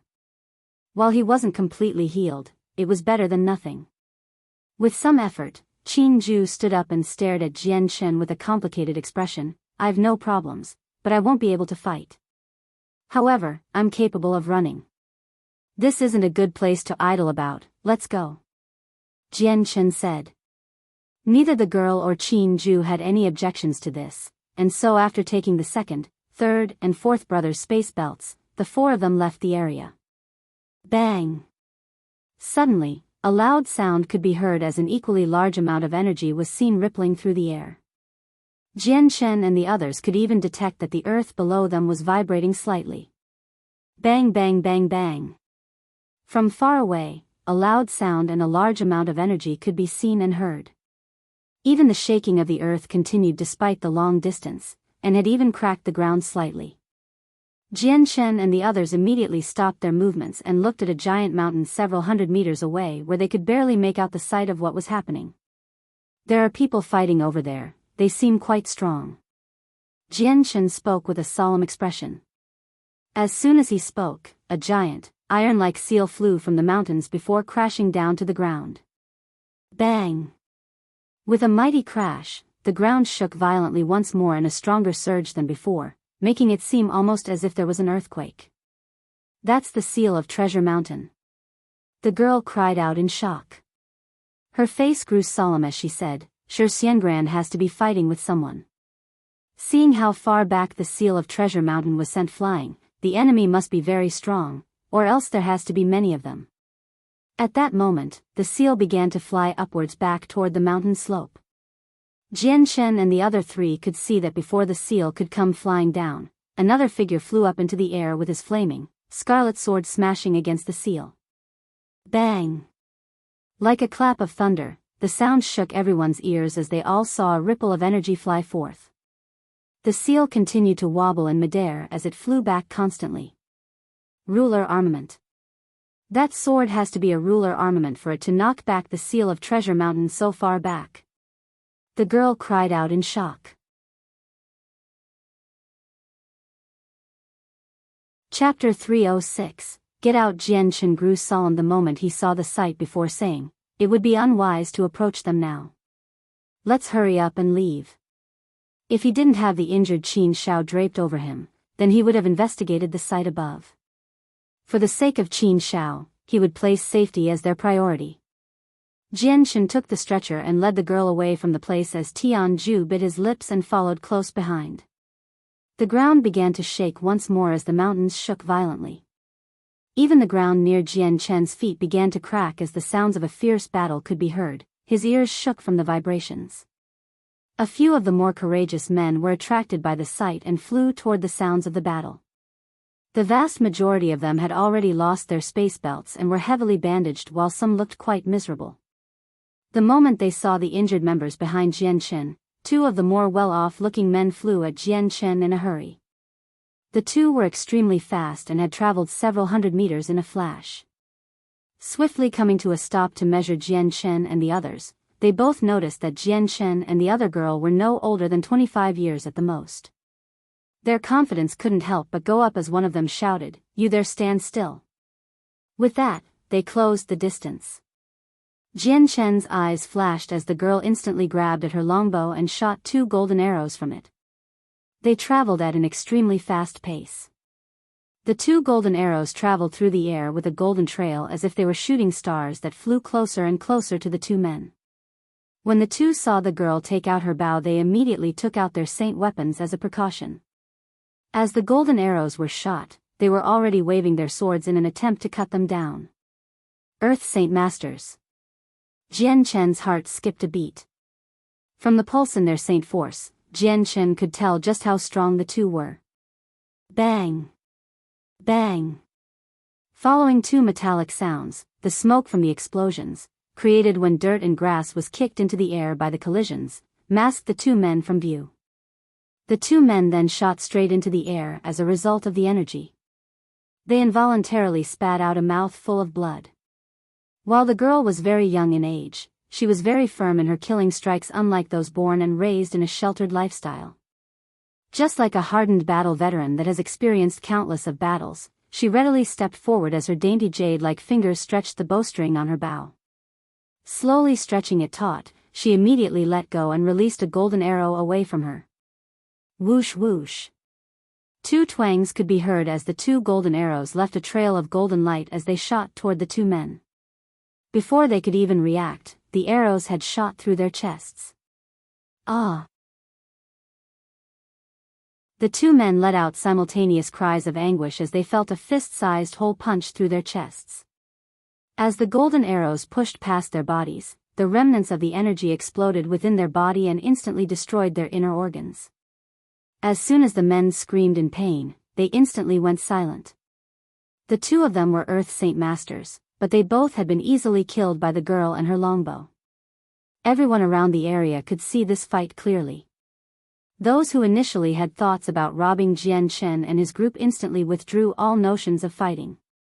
Just who is that yellow-robed girl, and how strong is she? The 2 men who were after their tokens were Earth Saint Masters, but even they were easily killed by her. I can see that this girl isn't that old, but just how could she be that strong in such a young age? Whoever marries her in the future will be truly blessed, Xiao. Speak quietly, what if she hears you? If she gets angry then it'll be all over for us once she starts shooting. That's right, a youngster like you should keep your mouth shut. A loose tongue may bring you trouble. Be careful with what you say, and for heaven's sakes, don't say anything unnecessary. From far away, 3 men began to talk among themselves. Looking at Jianghu, no one dared come close to him. After that, barely any people dared to block Jianghu and his group's path. Jianghu continued to hold the stretcher in front of him while he rushed forward. After he had came across the 2 who blocked their path, he collected their belongings, a space ring and a nice-looking space belt. The girl watched as Jianghu rifled through the men's belongings without saying a word. Strapping the longbow to her back, she followed Jianghu from behind as they both left the place. Xiangran continued to fight for a long period of time, allowing Jianghu to travel several kilometers away. Even after hearing several explosions, Jianghu and the group didn't turn back and continued on. 6 hours later, Jianghu and his group were farther away now and finally stopped at a cave to rest. Within the dark cave, a small campfire could be seen burning. This cave has someone recently staying here, forget it, let's occupy it. Jianghu muttered before carefully setting Xiao down on the ground. Collecting several untouched branches around the cave's opening, Jianghu lit them on fire to use as a torch. The branches won't burn for long, you should all go inside to rest first, I'll go find some more branches. With that, Jianghu turned to climb down the slope and collect some more branches and dried sticks. While Jianghu continued to collect branches, the sounds of footsteps could be heard. Ignoring the sound, Jianghu continued to collect the tree branches on the ground. Quickly, 2 shadows flew into view. From their appearances, the 2 were around 40 years old. One was quite sturdy in stature and wore a black sleeveless gown. Both of his dark-skinned arms bulged with muscles and he wore blue-colored trousers with clothed shoes. The other man was quite even in his build and was not tall at all. His face was rather suited to talk to the crowd, but his ordinary-looking eyes shone with light. He wore a white robe that was quite damaged and there were green stains from the grass nearby. As Jianghu measured the 2, they looked at Jianghu in return. Realizing that Jianghu was no older than 20 years old, the 2 men both dropped their guards. Jianghu looked at the 2 for a moment longer before he resumed picking up branches from the ground. With a single strand of rope, he tied a bundle of sticks together before putting them in his space ring. Now that Jianghu was an Earth Saint Master, he had no reason to hide his space ring anymore. His strength was sufficient enough to protect himself, so the space ring he had originally hidden in the Tianqin clan was now worn proudly on his hand. When the middle-aged man saw the space ring on his hand, a barely detectable glint of light flashed through his eyes, but his expression remained impassive. The sturdy man took out a wine gourd and began to take a large gulp from it before sighing carefully. Then looking at Jianghu, he said, "Fellow brother, you sure are quite brave.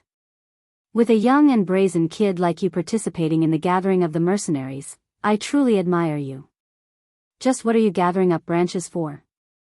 Jianghu tilted his head to look at the man. He looked simple and honest enough with those clear eyes. "I'm using them to start a fire," Jianghu replied. As soon as all the branches were collected and bundled, Jianghu stored them into his space ring and quickly left without a look back. As the sturdy-looking man stood where he had been talking to Jianghu and looked at him run farther away from them before slowly saying, "That kid is quite mysterious." "Huh, even I think he is quite mysterious too. For a kid this young to participate, he's stronger than me when I was his age. What an admirable achievement." His companion laughed. The man then revealed the tiniest of sneers. "Seniorin, did you see that on his person? That ring on his finger was actually a space ring?" "A space ring?" The sturdy man gasped with a bitter smile before scratching at his bald head in embarrassment. "I wasn't paying attention at all. Zheng, I could detect that kid was stronger than me several times over. Despite him having a space ring, a simple space belt is well enough for a person's everyday use. As long as one prepares one in advance, then they will save themselves some money. The middle-aged man didn't say anything and continued to look in the direction Jian Chen ran in. After a little while he left in another direction with the other man. Jian Chen quickly returned to the original cave and immediately took out the branches from within his space ring to begin the campfire. With Qin Zhao's heavy injuries, mobility was severely restricted, so Jian Chen had calculated that they would have to stay within the cave for half a month and wait for Qin Zhao's condition to at least stabilize. For that reason, he had stockpiled a large amount of branches that filled a corner of the cave with a pile of wrist-sized sticks. Adding a few more sticks to the fire, Jian Chen continued to take out some medicinal herbs from Qin Zhao's space belt to treat his wounds and then wrapped some bandages over them. At the same time, the equally injured Qin Zhu had taken out a few medicinal pills to swallow before sitting in a meditative state as he closed his eyes to allow his body to concentrate on healing. The girl sat on a rock in a corner of the cave as she gently stroked her golden longbow with a concentrated expression. The entire cave was rather peaceful and only the sounds of the crackling fire could be heard. At that moment, the sounds of footsteps could be heard walking into the cave, causing Jian Chen, who was tending to Qin Zhao's wounds, to instantly stop his movements and look toward the entrance. He was already prepared to fight, although Qin Zhao was in a better state than before, he was in no state to fight at all. With his waist damaged, he was unable to exert much force, so Jian Chen would have to protect him. The girl slowly raised her head as she stared at the cave's entrance as well while clenching the longbow in her hand. Although there weren't many that could challenge her, after seeing Shi Xiangran and the other user with a ruler armament, the two of them were equally paranoid and vigilant. In a flash, two figures entered Jian Chen's eyesight. With the light from the campfire, Jian Chen could see the appearances of the two men. One wore a black sleeveless gown and was quite sturdy in stature that revealed his dark-skinned and muscular arms. The middle-aged man behind him was well distributed in build. They were the two that Jian Chen had seen when he was collecting branches earlier. "Get out!" the girl commanded coldly at the two.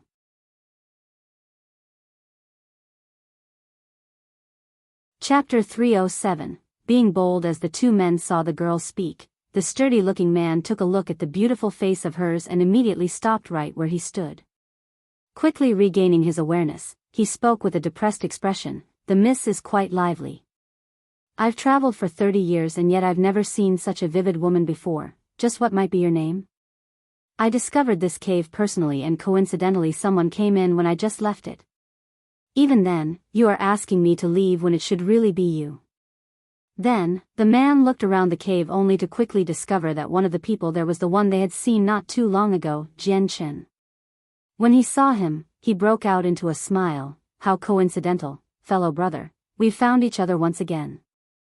Jian Chen looked at both the middle-aged man and the sturdy-looking man with a sharp stare only to discover that the both of them were Earth Saint Masters. While those who could make the breakthrough from the Great Saint Master realm to the Earth Saint Master realm was only 10%, those who could become an Earth Saint Master before the age of 50 was a 1% chance. Several 100,000 men were participating in this competition, and only a small number of them, that wouldn't exceed the triple digits, would be an Earth Saint Master. Now this part of the competition was finally reaching a conclusion. By this point, the remaining few people that were completely intact were almost all Earth Saint Masters while a small minority were Great Saint Masters. So it was very rare that two Great Saint Masters would suddenly appear as they did right in front of Jian Chen. Without even waiting for Jian Chen's response, the sturdy man walked over to the side of the caves and sat down with a smile. "Fellow brother, since you have two injured men with you, I won't drive you out. We should all protect each other after all. Since everyone should be lively right now, let's talk about something, don't you think so, Zheng?" the sturdy man asked the middle-aged man. The middle-aged man gave a small smile before saying, "Signorin is correct. If no one has any objections, then we should all rest. If we come across any piece of trouble, then we can help each other out. After all, the more people the stronger we are." The middle-aged man sat down next to the burly man and began to look at the four people in front of him. The girl continued to maintain her icy facade as she stared at the two men dangerously. Despite the looks of goodwill on their faces, she didn't plan on dropping her guard. Looking at the girl, Jian Chen hesitated for a moment before nodding his head. "That's fine. We'll share this cave for now, but remember this, if someone dares to harm us in any way, then do not blame me for being impolite. With that, Jian Chen's eyes frosted over as a dangerous gleam entered them when he said his last sentence. Hearing this, the middle-aged man to the side of the burly one grew uncomfortable for a moment. For a Grand Earth Saint Master like him be threatened by a 20-year-old child, that didn't seem right. With it as is, the man could conclude that Jian Chen wasn't an ordinary person. For a person to remain with their space belt for this long in an intense massacre of a competition without any major injuries was commendable. To also look at the two of them with such an arrogant expression, this was someone a person could rely on. The man didn't seem to hear Jian Chen's threat and began to laugh. I am called Seniorin, the man to my side is called Zheng, fellow brother, what is your name? Seeing the simple and straightforward manner of the burly man, Jian Chen immediately concluded that this man was honest. These type of people normally had no machinations hidden away within them, and even if they had, they wouldn't act upon them. Memories from long ago were suddenly recalled back into his mind as Jian Chen thought about his eldest brother Changyang and Tai Ta from Kargath Academy. These two were very similar to the seniorin in front of him. Because of this, Jian Chen's impression of him was decent. I am called Jian Chen. Jian Chen spoke with a friendly smile at seniorin. The girl who was sitting on a rock stared at the smiling Jian Chen with a complex look. Not too long after, the cold hard look on her face receded away and was replaced with a rarely seen gentle look.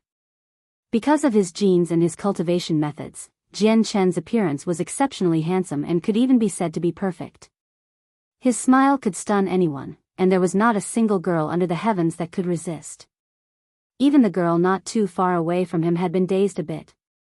Quickly, she recovered herself and tore her eyes away from Jian Chen to look elsewhere. Jian Chen, I can see that you are quite young, perhaps not even 25 years old. Seniorin asked. Jian Chen gave a small smile but didn't respond to him. Seniorin looked toward the yellow-clothed girl and continued to ask, little girl, you've grown to be quite beautiful, even I've grown quite astounded. What is your name? With a snort, the girl turned away from him and leaned against the wall to look at the dusky cave roof. With an embarrassed laugh, the burly man turned to Jian Chen for help.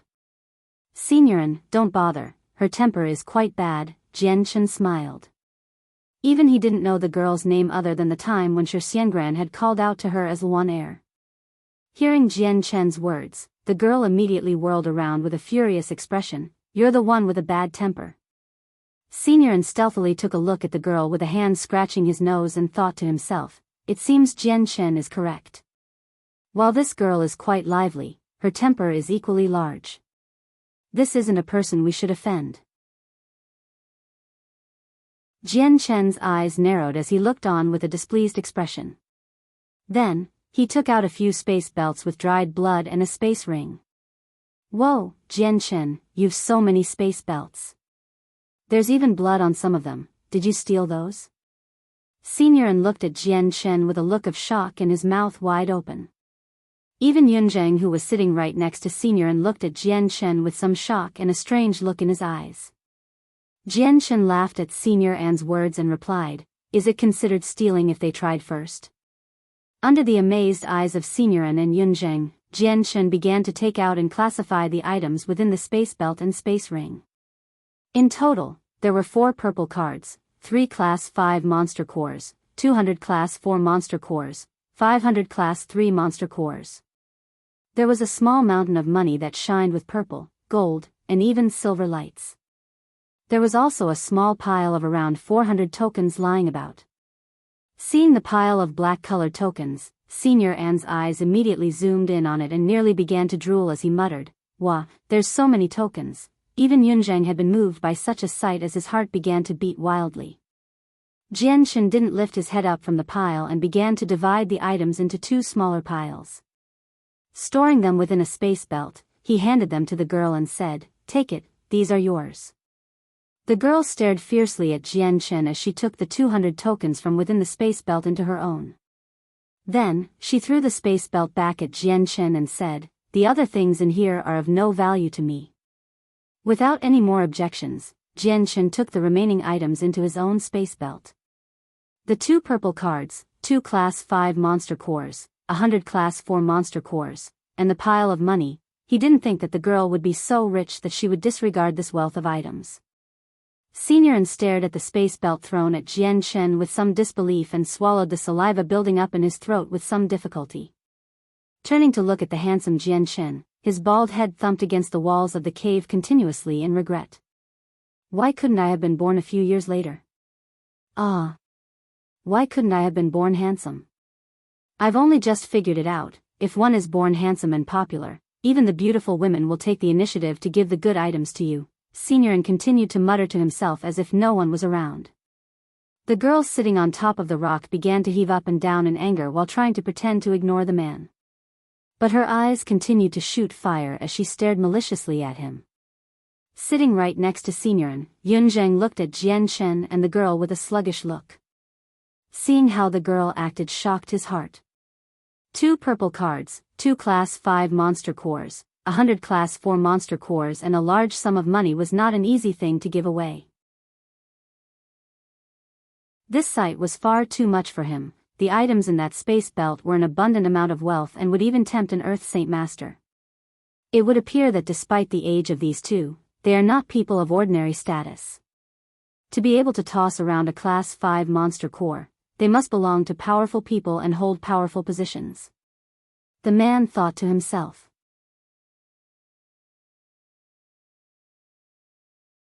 Chapter 308, Zheng's shock. Time flew by. Jian Chen and the group of people camped in the cave for 7 days. In that time, Jian Chen, Senior, and Zheng continued to talk among each other in a good-natured manner. The yellowed-clothed girl rarely spoke. Even now, Jian Chen still didn't know her name. Qin Zhao's injuries continued to slowly heal, and while the cut mark on his waist wasn't completely healed, a small scab was already forming. With the help of some medicine, another 10 days would be needed before he could walk. Even Qin Zhu's injuries had healed sufficiently enough for him to fight. With his valiant strength, it would take another few days for him to heal completely.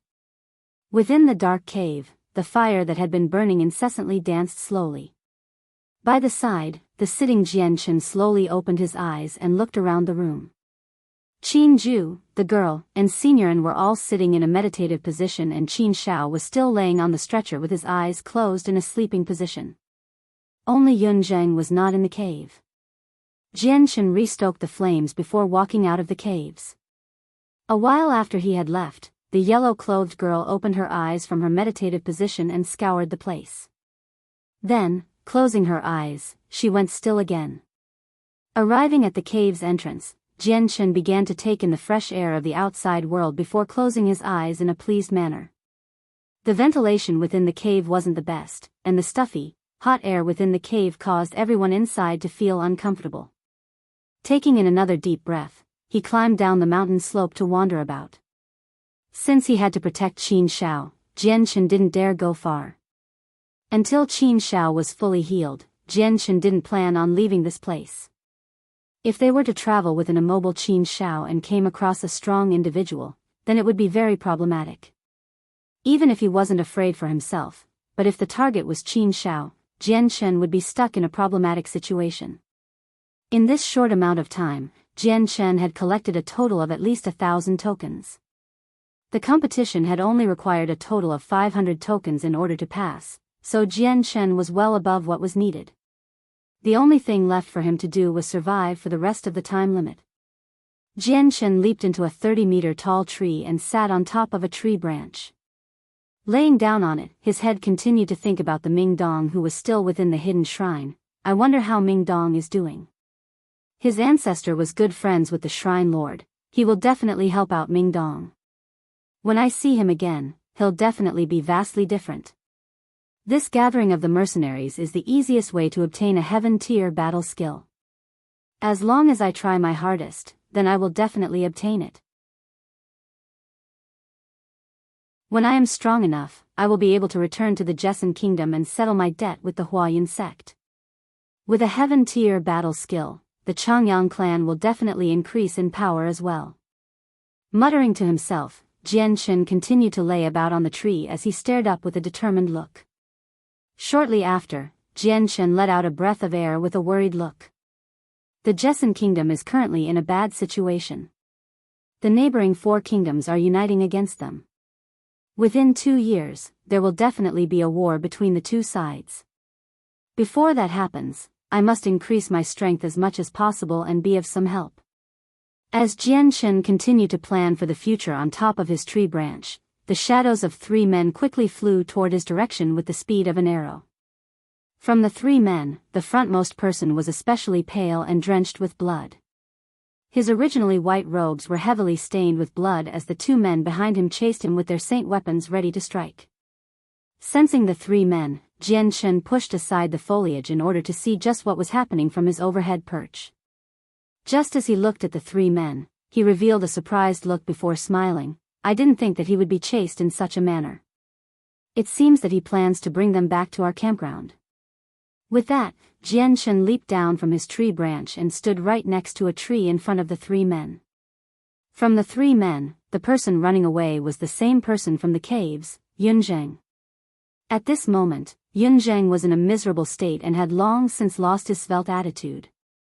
The moment Zheng noticed Jianshen, an indescribable light flashed in his eyes before increasing his speed a bit. Flying toward Jianshen, the pale Zheng began to breathe heavily as he took refuge behind him. Brother Jianshen. Let's hurry up and run. These 2 men are too strong, let's go and get Senior and to help deal with them. Jianshen shook his head with a smile. My brother is currently resting inside, I don't wish to shock him. But, Zheng held some reluctance in his face, but he said no more after that as Jianshen held his hand up. I'll deal with this matter here. Hearing Jianshen's calm attitude, Zheng slowly began to calm himself down before standing quietly behind Jianshen. He wanted to see just how strong of an Earth Saint Master Jianshen was. The 2 men chasing after Zheng came to a stop several meters away from Jianshen. The 2 looked to be around 40 years old and both wore blue robes that did nothing to hide their bulging muscles. One of the men was quite short and looked to be around 5 feet tall with dark skin as black as coal. The other man was rather skinny looking and had an average appearance with a bent nose. On the left side of his face there were several intersecting scars that destroyed his face. His face was rather terrifying to look at, but it also increased his intimidation factor. The 2 men sized up Jianshen as they looked at him. Giving each other a small look, one of the 2 immediately walked up to Jianshen before pushing him out of the way. Jianshen wrapped his hands against his chest before smiling at the 2 fellow brothers. What might you 2 be doing? Seeing the expression on Jianshen's face, the short one began to feel annoyed at him. Without another thought, he glowered at both Jianshen and Zheng. If you know what's good for you, hand over your space belt at once or else, Or else what? Jianshen continued to smile. The short one glared at Jianshen with an even more cruel stare before roaring, or else you 2 will die here today. In an instant, Jianshen released a large amount of killing intent. Is that so? Then allow me to send you on your way. With that, Jianshen disappeared from view before reappearing in front of the short man. At the same time, his light wind sword immediately came into view before the chilling cold sword Qi stabbed at the short man with blinding speed. The short man hadn't expected for Jianshen to make such a sudden move so quickly. Before he could even react or dodge the sword strike, the silver sword had already stabbed straight through his throat. Jianshen's sword was far too fast. In an instant, the short man had been caught off guard and killed. Even as an Earth Saint Master, it was still impossible for him to dodge Jianshen's strike. Without stopping, Jianshen immediately pulled out his bloody sword from the short man's throat before disappearing from view once more. In an instant, his sword flashed as it flew at the other Earth Saint Master. At that moment, the Earth Saint Master hadn't reacted yet as he stared in horror at the incoming Jianshen. Then, it was with a serious look that he had realized this youth he had disregarded earlier was in fact a tiger wearing a sheepskin. Ha! The man roared as his saint force exploded out of his body. The saint weapon in his hand began to flood with a blue-colored light as he slashed at Jianshen. Jianshen's figure blurred as he dodged the other man's sword.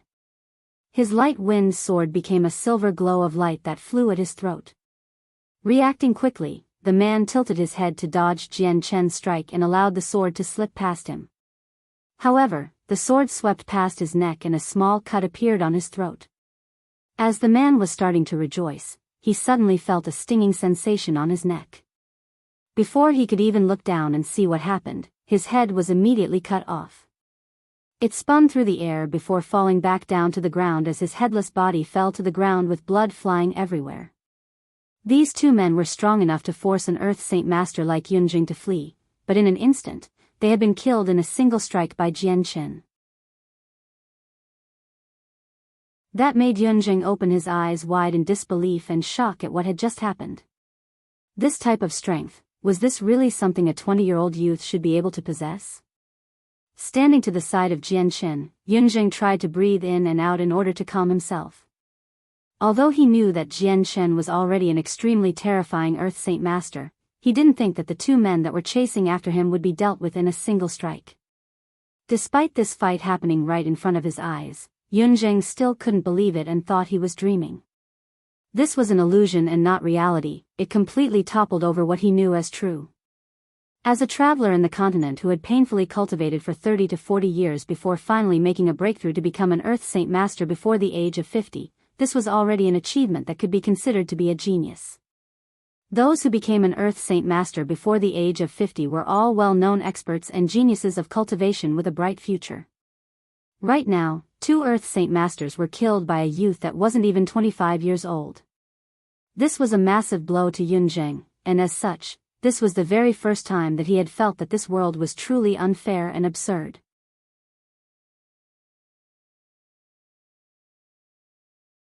Chapter 309, Immortal's Cave. After dealing with the two men, Jian Chen collected the space belts of both Earth Saint Masters.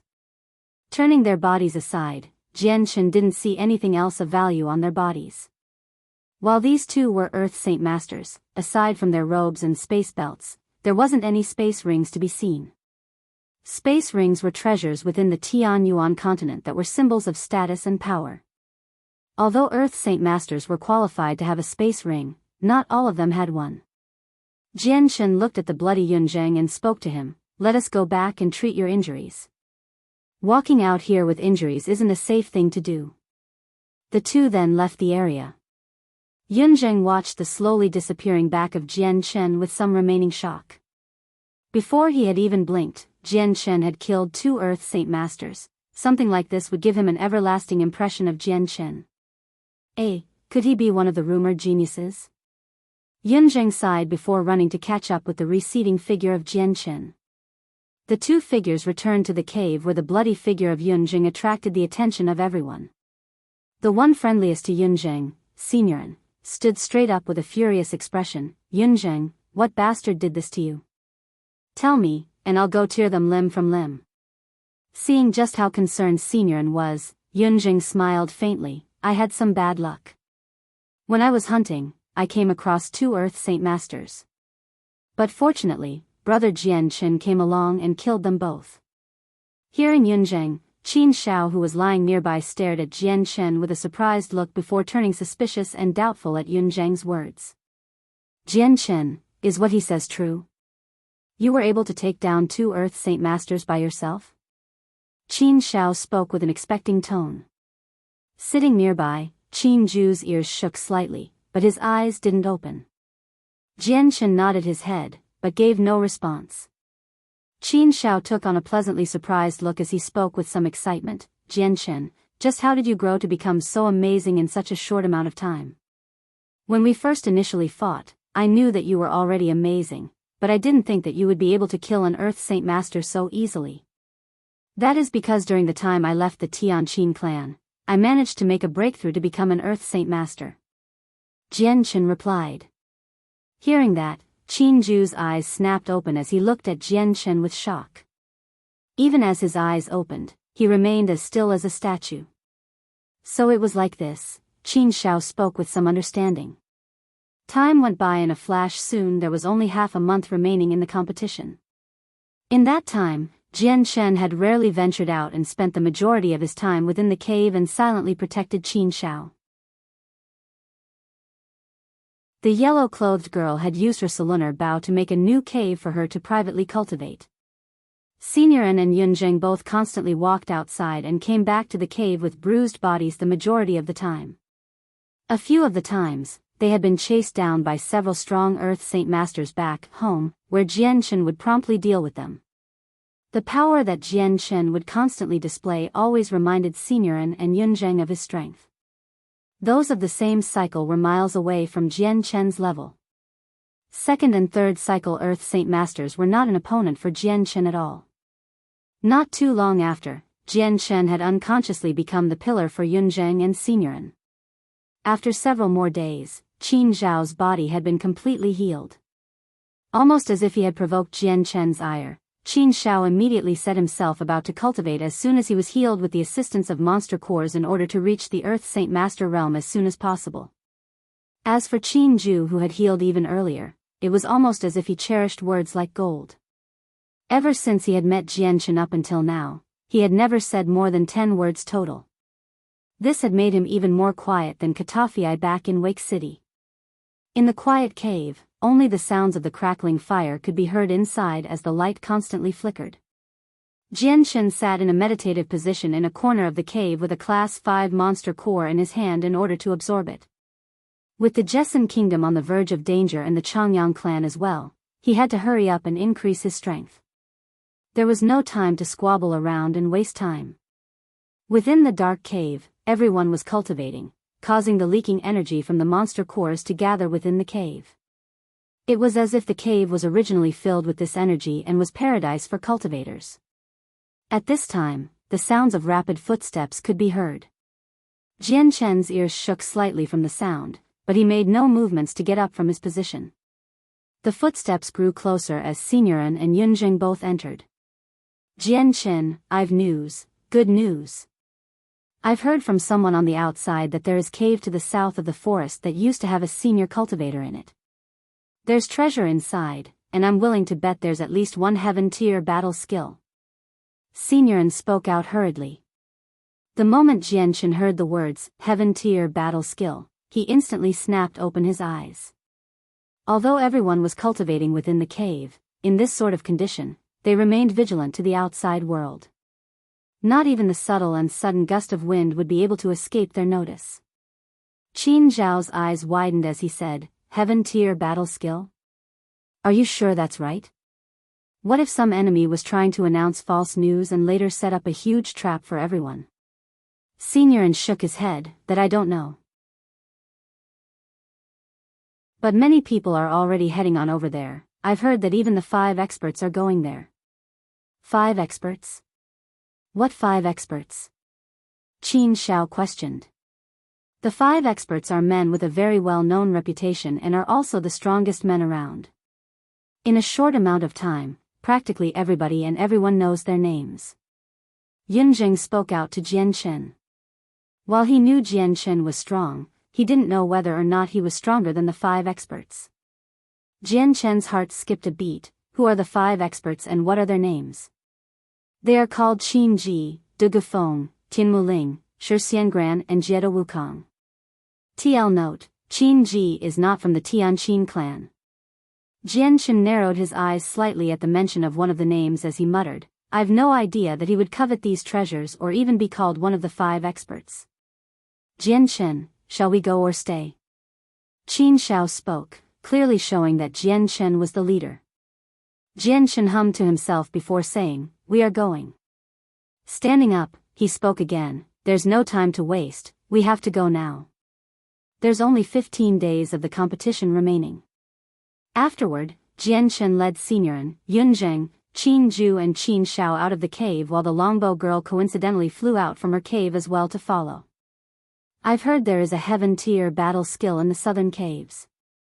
We're going to go investigate, do you want to come along? Jianchen asked the girl.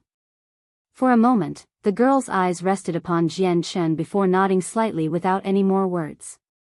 This time, we may come across our dear old friend, you should prepare yourself.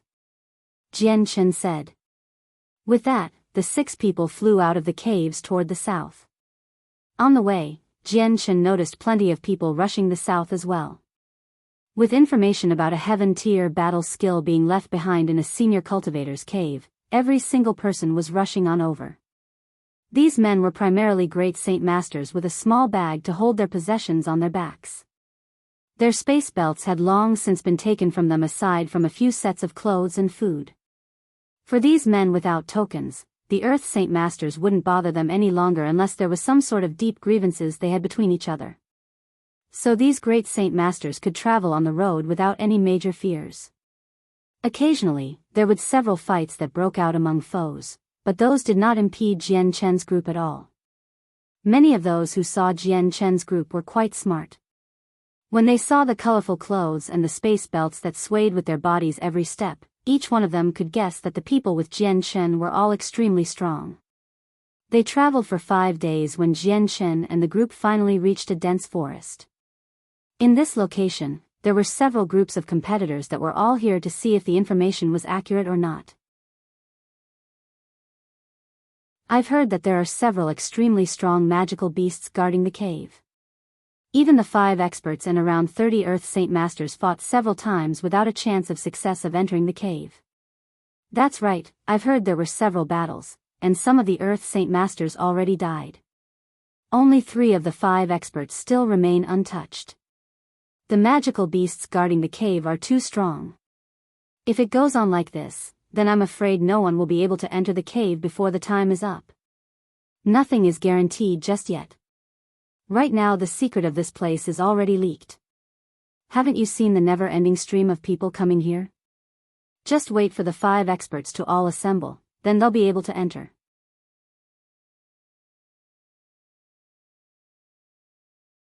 Chapter 310, Gathering of the 5 Experts. 1. By the time Jian Chen had arrived, information of the cave had already propagated throughout the area.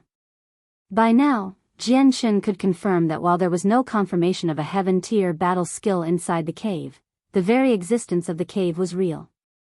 Jian Chen didn't bother to step right in front of this crowd and immediately led his group past them and into the forest. Hearing the news from everyone else, Jian Chen had learned that the location of the Immortal's cave was in the depths of the forest. Because there had already been countless of people here, the forests had the obvious distinction of what directions people had traveled in. Jian Chen began to follow the popular path for another 4 hours before finally coming to a man-made spot of flattened ground. There were plenty of men gathered here, around 300 men were formed in groups and several tents were scattered about. From the outside, one could see several men lying about within the tents to rest. All over the area, there were plenty of people sitting on the tree branches eating and drinking while others were resting. There were several Earth Saint Masters, a quick count estimated there to be below 40. There were several bandaged Great Saint Masters and only a few of them still had a space belt. The people in this area all seemed as if they had reached a peaceful agreement to not fight with each other or grab at their tokens. It was rather peaceful here with no one causing a disturbance. Let's go see what's up front. Jian Chen spoke to the people by his side as they moved forward. Jian Chen's group had attracted the attention of many people as everyone stared at their brightly dressed group. However, not a single person came to accost them. That was because the experts of the crowd could detect that this group had 3 Earth Saint Masters and thus saw no need to get into some sort of conflict. No one in this crowd wanted to offend a group with 3 Earth Saint Masters for no reason. Jian Chen and the group of 5 continued on when all of a sudden, they heard the animalistic sounds of a magical beast. Straight after the sound, an insanely strong amount of energy rippled through the air and caused the entire earth to tremble. The countless trees up ahead of Jian Chen could be seen slightly uprooting from the ground thanks to the energy before flying straight into the air. Ahead of them, several shadows of gargantuan beasts could be seen flying at full speed toward them with a heavy presence that made it difficult to breathe. Jian Chen's expression turned dark as he held out his hand to the people behind him. Get back, now. Without hesitation, the group flew backward in an attempt to return to the forest where the flat clearing was. Just as Jian Chen and his group ran back to the clearing, a group of tattered men followed behind Jian Chen from the direction of the magical beasts. There was a total of 12 men. Among the group, there was a 28-year-old youth that was similar to Ming Dong in age. This youth wore blue robes and carried a 2-meter-long fire-like sword that towered over his head. There were another 4, 30-year-old men with rather handsome appearances. The rest were all 40 years old around with determined looks on their faces. Within this group, there were some people with blood dripping down their lips and had pale faces due to their injuries. This group of people had attracted the attention of everyone there. As 300 pairs of eyes landed on this group, everyone began to chatter among themselves. It seems this group lost again. AI, the guardians to the cave are too strong. Just how could the guardian magical beasts to the immortal cave be that easy to deal with? Without the 5 experts along with every single Earth Saint Masters combined together to deal with these magical beasts, then we would only just be wasting our energy. Just hold on, the magical beasts here are too strong. I can only guess that they are already at the Class 6 level. Only the combined power of the 5 experts would be enough to fight these magical beasts. How unfortunate, the 5 experts are all Earth Saint Masters. If we had a Heaven Saint Master, then entering the cave would have been easy. Seeing the youth with a long sword on his back, the girl's eyes gained a dangerous gleam as she spoke. That's a ruler armament. Jianghu grew surprised as his eyes zoomed in on the fire sword on the youth's back before gradually turning serious. He was well familiar with a ruler armament now and knew that they originated from the remnants of a saint ruler saint weapon. The remaining amount of energy within the weapons was enough to make a Heaven Saint Master shudder. However, a ruler's armament wasn't something anyone could use to their full extent. An Earth Saint Master was only able to use 1 or 2 parts of the ruler armament, but despite that, the power was still terrifying. As if remembering this fact, Jianghu thought back to the fire sword as it gave off a bright red light that was strong enough to cause the seal of Treasure Mountain from Xiangran to be sent flying back. That one battle between Xiangran and this person had attracted the eyes of many people, but Jianghu had never found out the conclusion to that fight. Could it be that this youth was the one that fought against Xiangran? Jianghu thought. The other dozen men walked back into their tents to rest, slowly disappearing from everyone's sight. The magical beasts up front are too strong. We'll have to wait for a moment longer and wait for more people to come before we can try again, Jianghu said. Afterward, the 6 people all grabbed a tent from their space belts and began to set it up in a small circle close by. Hey, you there. Who gave you and your group permission to set up camp here? Hurry up and tear them down, hurry up and take them down. A 30-year-old man came into view and stared angrily at Jianghu and the other 5. This man was rather skinny and wore a white robe. There was an arrogant look on his face which also had a single 3-claw scratch on it. Everyone turned to look at the noise as many of them began to smile at the misfortune of the group. This group surely doesn't know the rules of this place. Could it be that they didn't see how many people were afraid of setting up tents here? They were right to not do so. If everyone were to be able to set up their tents, then there wouldn't be any spot to have a tent at all. A man muttered as he drank from his wine gourd on a tree branch. They must be newcomers to this place and don't know the rules. Just why aren't they a bit smart? Did they not see how many people there are here but only a few tents? This isn't a place that just anyone could have a tent. Another man spoke up from his tree branch. The white-robed man immediately walked up to where Jianghu's group was. The moment he saw that Jianghu had no intention on tearing down their tents, his face distorted in anger as he shouted, "Did you not hear me? I said to tear your tents down, now." The man then kicked apart Jianghu's tent before stomping toward Jianghu's tent. With a kick, he attempted to tear down Jianghu's tent. A flash of killing intent appeared in Jianghu's eyes. In an instant, the light wind sword appeared in his hand as a silver-white light followed it. In an instant, the sword had slashed through the man's leg. Ah! The man let loose a howling sound in misery. The leg he had let loose to tear down Jianghu's tent had instantly been cut off, causing blood to leak from the stump. Reabsorbing the sword, Jianghu kicked the man's chest, causing him to fly 10 meters away into the air before falling to the ground and tumbling several steps violently. The fortitude of the man was evidently very weak as he began to scream out in pain continuously in a suffering manner. Those who had been watching with interest at first all stared at the 20-year-old youth with disbelief now. At this sight, the power displayed had been far more than what they had imagined. A purple-robed man with a resolute expression immediately came into the tent ground. He was one of the dozen men that had came back from the forest. When he saw the amputated leg of the man who was screaming on the ground, an unknown flash of light appeared in his eyes as he stared around the campgrounds. What happened here? The purple-robed man's voice was especially calm, making it seem as if he was only inquiring about the matter. At this moment, several of the tents opened up simultaneously. The men that appeared from the tents were all from the party that had ventured into the forest and were brought to the scene due to the screaming man.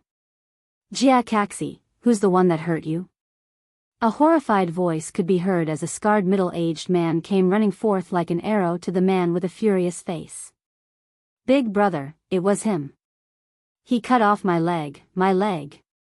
Ah, my leg. Brother, you must help me kill him." The man pointed at Jian Chen with a furious look. The unbearable pain had already caused his face to distort. The scarred man looked at Jian Chen before standing up slowly.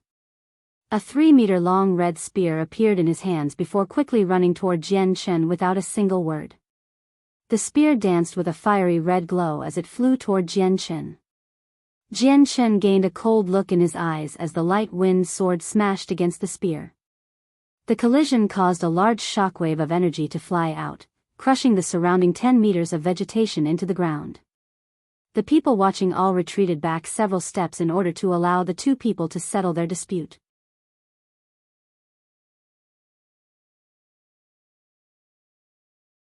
Chapter 311, Gathering of the Five Experts. 2. Jian Chen's sword struck out immediately as it left behind a single mirror image. Slowly, the mirror image turned into a dense net of mirror images that enshrouded the enemy. Several metallic clangs could be heard as the weapons struck against each other in a continuous motion, the energy scattering around the area and leaving a mess. "This youth is quite strong if he's able to fight Jianghu to a standstill."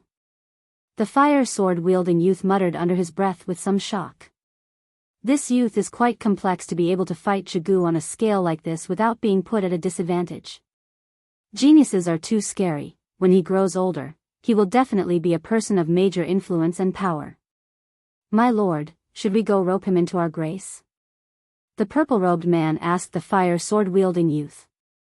The sword-wielder looked on with a flash of killing intent. With his strength, he'll definitely try to fight for the #1 spot in the gathering of the mercenaries. He is a rival. With that, the purple-robed man understood the meaning of the youth's words and went quiet. On the other side, a youth around the age of 30 years old wore a white robe with golden linings. Both of his hands were wrapped up against his chest as he watched the two fight. "It seems Jita Wukong's men have provoked a decent fighter. I didn't think he'd be so young though." "That's right, that youth is quite decent if he's able to fight Jianghu to a standstill.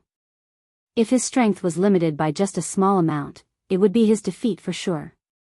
While Jita Wukong's strength isn't as good as Jianghu, with a ruler armament, he can only be matched up against others with a ruler armament. Otherwise, no one aside from a Heaven Saint Master would be an opponent for him." The white-robed man by his side said. "It would seem that the youth will die here. When it comes to Jita Wukong's temper, absolutely no one in this world can escape from it after provoking him. That might not be the case here, Lord Qin Ji. Do you see that yellow-robed girl behind him?" The man spoke with a smile. Hearing that, the one named Qin Ji turned to look at the girl. Unable to move his eyes away from the sight, he said, "What a stunning girl. Her face is as cold as ice. Her eyes even give off a grim feeling. This is absolutely not a simple girl." The middle-aged man laughed and said, "Lord Qin Ji, do you see the golden longbow on her back?" Qin Ji immediately looked away from the girl and onto the longbow on her back. He said nothing after. The middle-aged man said, "I don't recognize what bow that is, but I can only assume it's not an ordinary one. It isn't her saint weapon because I can't detect any saint force from it. So, I can only guess that bow is actually a second uncle. Could it be that bow is a..." Qin Ji spoke with shock. "I don't dare confirm it." The man shook his head. First technique of the Divine Spear's 3 techniques, Shadows of the Spear. A voice cried out as the middle-aged man's spear began to fill the air with its shadow, stabbing toward Jianchen. The shadows of the spear were numerous, making it difficult to tell which one was real and which one was fake. Each one of them were like the real one as it released a strong amount of pressure. This technique was almost parallel to Jianchen's sword strikes. That's an Earth-tier battle skill. A person cried out. An Earth-tier battle skill? That's second to a Heaven-tier battle skill. I didn't think I would be able to see one today. I've heard a Heaven-tier battle skill was enough to change the winds of battle and even distort the world.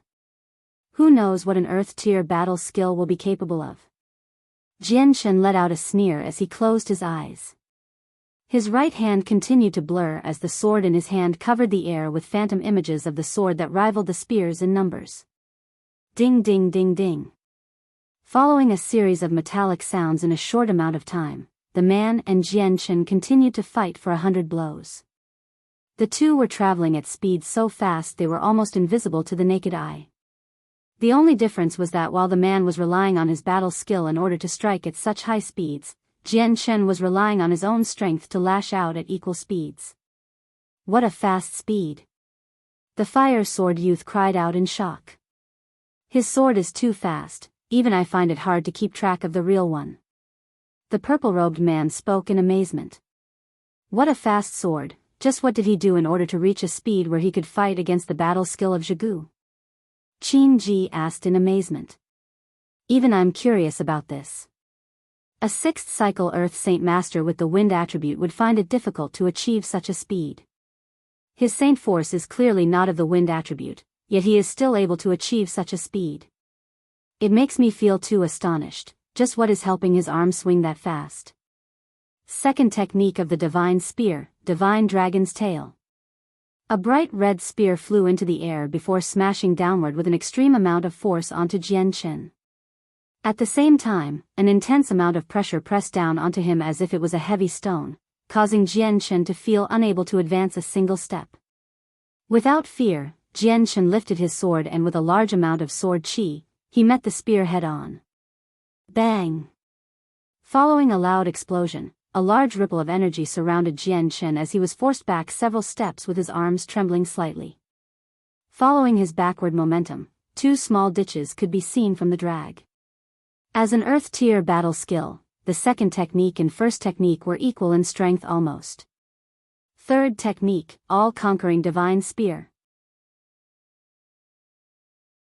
Just as Jianchen regained his footing, Jianghu roared once more as the fire-red-colored light began to shine brightly. A large amount of compressed berserk energy began to form on the tip of the spear. Jianchen suddenly felt as if that this spear was undodgeable, as if the spear was locked onto him. The only option left was to take it head-on. Jianchen closed his eyes slowly as he carefully monitored Jianghu's position. At this moment, his spirit and the light wind sword in his hand established a deep connection that caused the sword to grow colder as a bright amount of sword qi burst out. As the sword was completely enveloped, it suddenly left Jianchen's hand with a burst of silver light before shooting forward. Bang!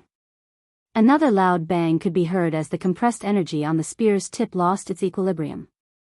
Exploding violently, the explosion looked as if there was a beautiful flower on the spear. It continued to expand as the bright red light stunned everyone that saw it. The dirt from the ground went flying as the powerful energy scattered through the entire area and forced everyone around 100 meters back, while Jianchen and Jianghu were drowned within the energy. In half a moment, the energy dissipated completely, revealing Jianchen and Jianghu's positions to everyone else. The two men looked completely intact and had only suffered a small bit of damage from the energy blast, with their clothes a bit disheveled. The binding on Jianchen's hair had already been lost, causing Jianchen's long hair to dance in the hurricane-like wind. In his right hand was the same silver light wind sword. Right in front of him, Jianghu remained in his spear-wielding stance while his body continued to remain in that position without moving. The hair that used to reach down to his waist had been severed so that only the hair from the neck up remained. Suddenly, Jianghu's throat began to show some blood before a small thin line began to expand across his throat. In a split second, the line became bright red in color, and, in the next second, Jianghu's entire head separated from his body and fell to the ground. Everyone looking at this spectacle went into an uproar as they all looked at Jian Chen and Zhigu's corpse with complete and utter shock. In that split second, they all didn't know what had happened. They could all see that Zhigu had launched the final attack of his Earth-tier battle skills, but Jian Chen had neither died nor suffered any heavy injuries. They hadn't expected this outcome where Jian Chen would stand without a scratch after the Earth-tier battle skill was released. Even more so, they didn't imagine that the unbelievably strong Zhigu would have his head drop to the ground. Just how did Zhigu die? What happened in that one split second? Everyone began to think about these questions as they swirled around in their minds. To dare kill one of our Jetta clansmen, you are seeking death. In that moment, a furious person roared as a 30-year-old youth with a meter-long sword flew at Jian Chen. A fire-like saint force began to billow out from him, causing everyone to look at him with shock. What a strong burst of energy! Could he be a heaven saint master? A few of the Earth Saint Masters who thought themselves as the strongest began to look on with shock.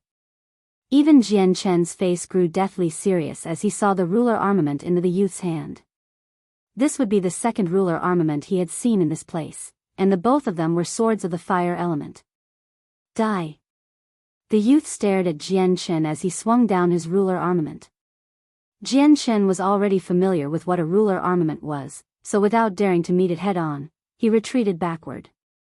At the same time, a bright golden light flashed from behind as it flew toward the ruler armament.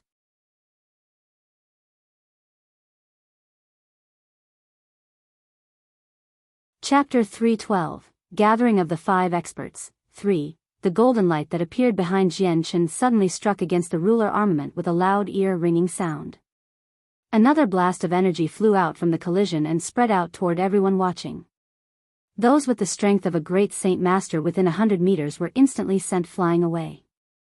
Against such an intense amount of energy, only those with an Earth Saint Master level of strength would be able to stand their ground. The golden light that had struck against the youth's ruler armament caused him to be shocked before the explosion and shockwave sent him flying back several meters.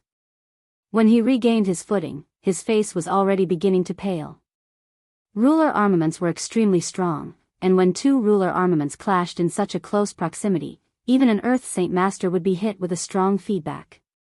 That recent explosion that happened right in front of the youth's eyes had clearly dealt some minor damage to him, but because his strength wasn't all that strong, if he were to discard his ruler armament, he would be weaker than Zhigu. The youth holding the ruler armament looked at the longbow-wielding girl behind Jian Chen with a terrified look as he spoke out, stuttering, "Are you El Ruler Armament?" The girl didn't reply to the man and lowered her bow slightly. Then, her hand gripped the longbow tightly and prepared to fire off a second arrow. "I didn't think there'd be another ruler armament here, let alone a longbow-modeled one." The 2-meter fire sword-wielding man spoke with amazement toward the longbow. Qin Ji let out a long sigh as he stared at the sight with a complicated look. "Second uncle, it seems that your guess was correct, that longbow is definitely a ruler armament." The middle-aged man standing right next to Qin Ji smiled faintly. "I truly didn't think that longbow would be a ruler armament." "How unexpected, that means there are 6 ruler armaments here. The chances of killing those magical beasts have just risen. It is a shame that Zhigu has died, taking out a good amount of our forces." Qin Ji laughed. "Second uncle, although Zhigu has died, another person with an unexpected amount of strength has appeared.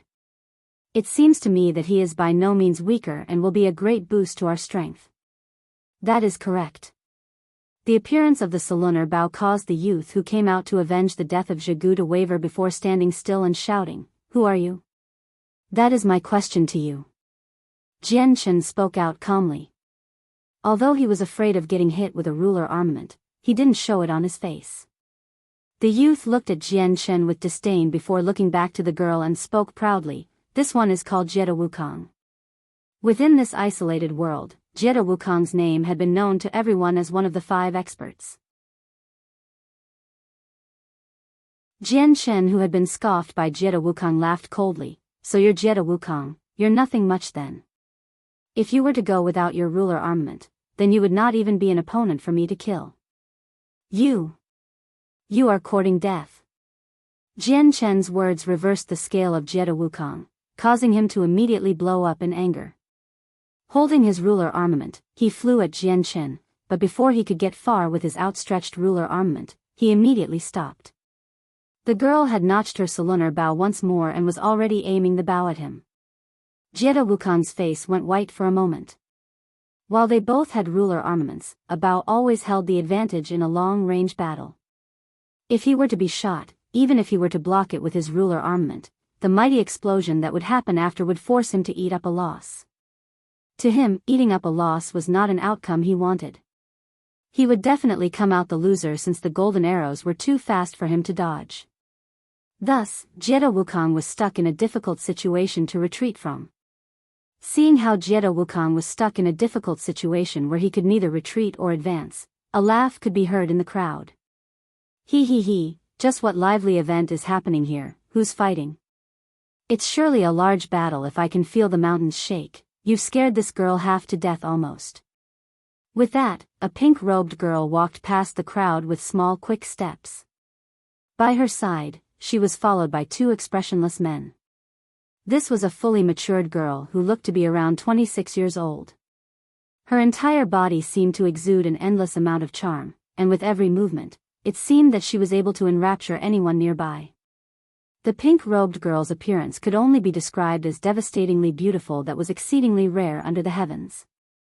With her charm exuding from her body, she was as deadly as the yellow-robed girl in terms of beauty and killing intent, giving everyone else the feeling, a desire to conquer her. Ha, this girl comes from the Tianmu clan with the first name Ling. I hope every big brother here looks after me carefully. The pink-robed girl laughed with a crisp sound almost as if it carried an enchanting spell. Those with a low control of themselves began to feel lost. Tianmu Ling, could she be the Tianmu Ling from the Five Experts? A person cried out in shock. While everyone knew the names of the Five Experts, some of them had never seen what they had looked like before. Everyone looked at Tianmu Ling with a strange look as they all thought to themselves with some shock. None of them had imagined that Tianmu Ling would be a charming girl and was at the same time a little unconventional in her attitude. Tianmu Ling slowly looked around herself before seeing the still motionless figure of Jiedo Wukong and laughed. This younger brother is quite strong. The sword in your hand must be some sort of strange saint weapon to be able to cause this little girl's heart to flutter with such fear.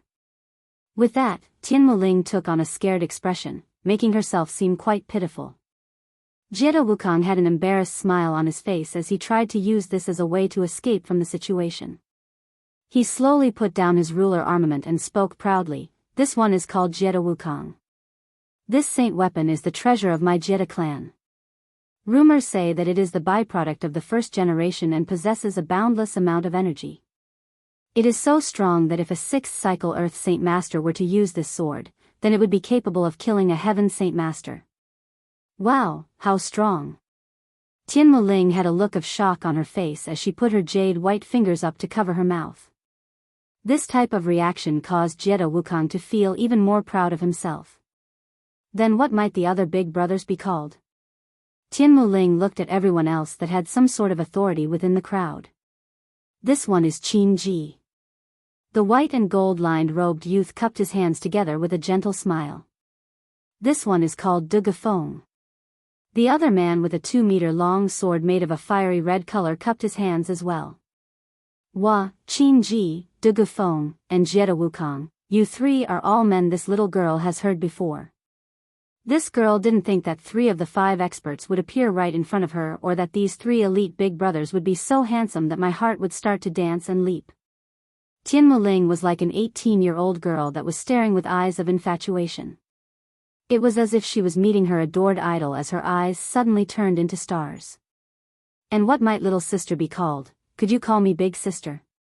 Tianmu Ling turned to look at the yellow-clothed girl with a smile. Humph. The girl snorted before turning her head in disgust. Tianmu Ling seemed to have ignored that as she turned toward Jian Chen with a smile and one smooth transition. Then this little brother must be one of the 5 experts, Shi Xiangran. This one is Jian Chen, not Shi Xiangran.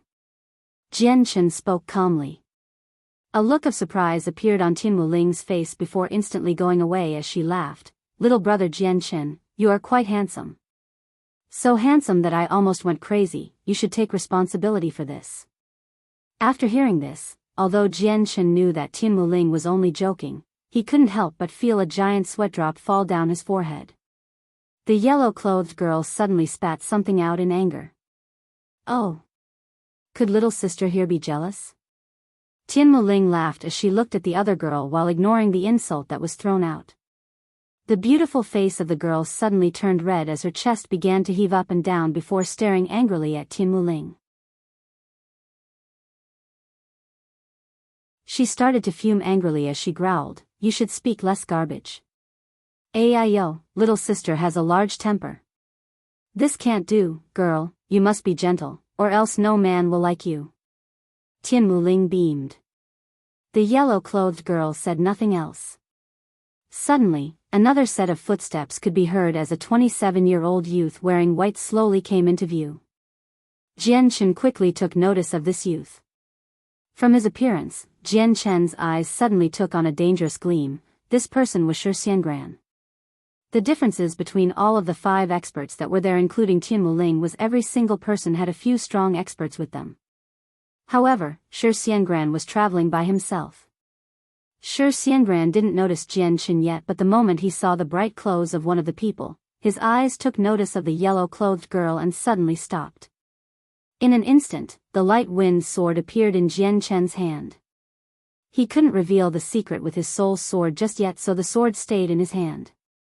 With a silver flash of light, he flew toward Shi Xiangran before stabbing at his throat with unbelievable speed. He had to kill Shi Xiangran before he could utilize his barrier, otherwise, once that barrier went up, then he would be invincible while using his ruler armament. Shi Xiangran hadn't yet realized Jian Chen was there, but the very moment he had noticed the yellow-clothed girl, he instinctively thought to the lunar bow and unveiled his barrier without hesitation. The very moment the light wind sword was about to pierce through his throat, a transparent barrier suddenly appeared over his body. Bow! As the barrier appeared, it suddenly shook violently as the sword chi on the light wind sword touched the very first layer of Shi Xiangran's throat. As it pierced the first layer of skin, it didn't reach any farther before being shot back out like a bullet due to the barrier. Jian Chen's eyes flashed dangerously once more as the light wind sword began to release an even larger amount of sword chi as he tried to stab at Shi Xiangran's throat once more. Shi Xiangran's barrier began to shake violently, but because of its unbelievably strong defenses, the light wind sword was unable to tear it apart. As the barrier continued to expand, the light wind sword was driven farther and farther back. Jian Chen let out a sigh in dejection before taking back the light wind sword. If he was just faster by a second, then he would have been able to kill Shi Xiangran. Seeing the light wind sword shoot away from him, Shi Xiangran suddenly turned pale with fright because he had absolutely no idea when the sword had approached him. He reached up with his hands to touch his neck only to feel a small sliver of blood leak out from the wound onto his finger. Shi Xiangran's face turned white at that. At the sight of blood, his forehead began to sweat heavily. It was at that moment that he had realized he was one step away from knocking on the doors to the underworld and nearly stepped through them.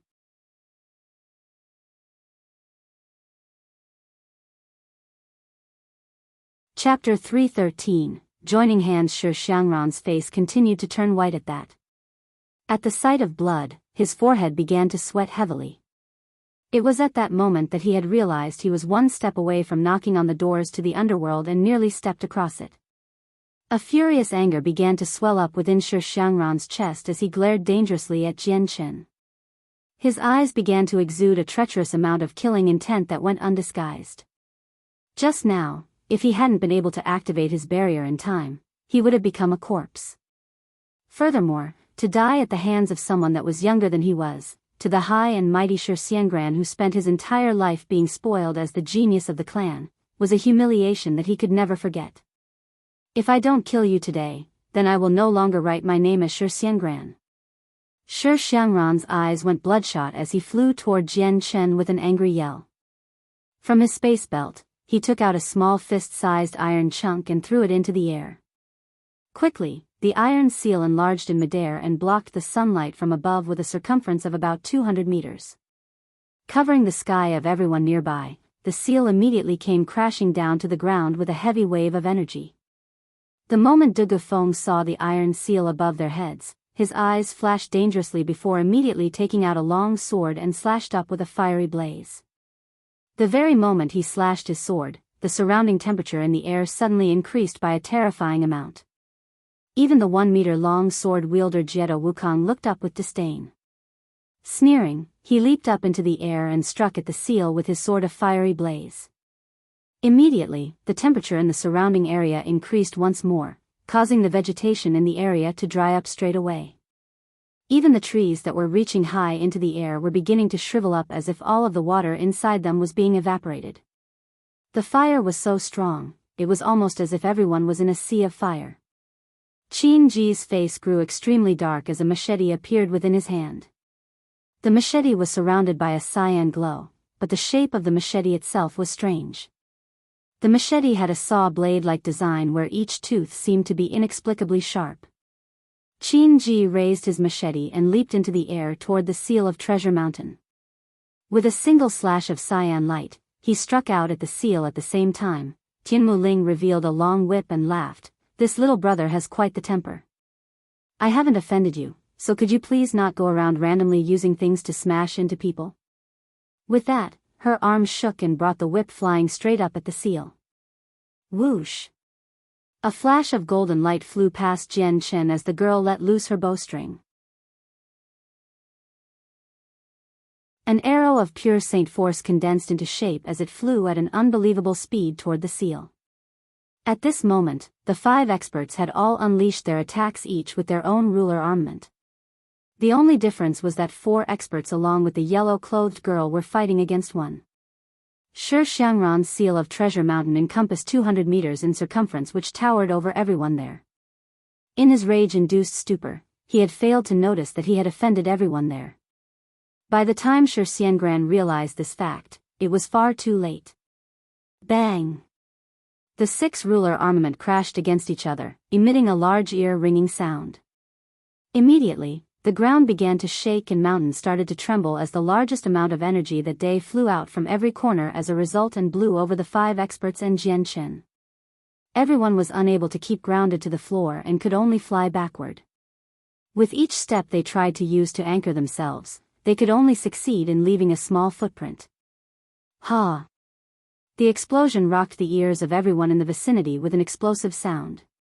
Everyone tried to use their saint force to coat themselves in it in order to protect themselves from the blast radius. Out of everyone present, the only one who felt safe at all was Shi Xiangran because of his barrier. The defenses to his barrier were so strong that despite the intense aftermath, he would not be harmed. The worst that would happen was that he would be blown backward. 4 of the ruler armaments returned to their owner's hand as the 5th ruler armament, the seal of Treasure Mountain, was hit by a combined amount of force high up in the air. Instead of landing back down to the ground, it returned to Shi Xiangran's hand. The energy that had exploded outward completely destroyed the area as well as throwing all nearby trees into the air and flattened the grass before incinerating it. On the ground, there was a single fissure with a large series of spiderweb cracks extending out from it. After a while, the energy finally subsided into a tranquil scene. For a kilometer, not a single blade of grass could be seen and the trees were scattered about. Shi Xiangran, who was situated inside the barrier, looked as if his face could leak water. In his heart, he had felt inexplicable resentment. He hadn't thought that in his one single strike, he would somehow offend everyone there. Thus, he blamed everything on Jian Chen. Tianmu Ling returned the whip before adopting a face of traumatized fear and placing a hand to her chest. How scary. That iron seal is too scary. Big brother, I can only assume that you are Shi Xiangran of the 5 experts. Ayo, why can't this little girl remember when I offended Big Brother? Just why is it that the moment Big Brother appeared, he wanted to kill us all? It's a good thing this little girl has some self-protection and so many big brothers to help us in this time of need. Otherwise, this little girl would have been smashed to the ground.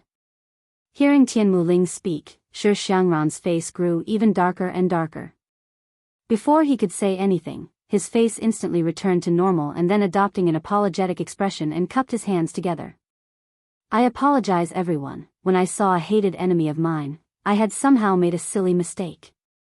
This one is called Xian. I've no intentions on being anyone's enemy, I hope no one pays too much attention to this. Turning to point at Jiangchen, he said, do you dare to see who's stronger between us two? Or could it be you only know how to hide behind a woman?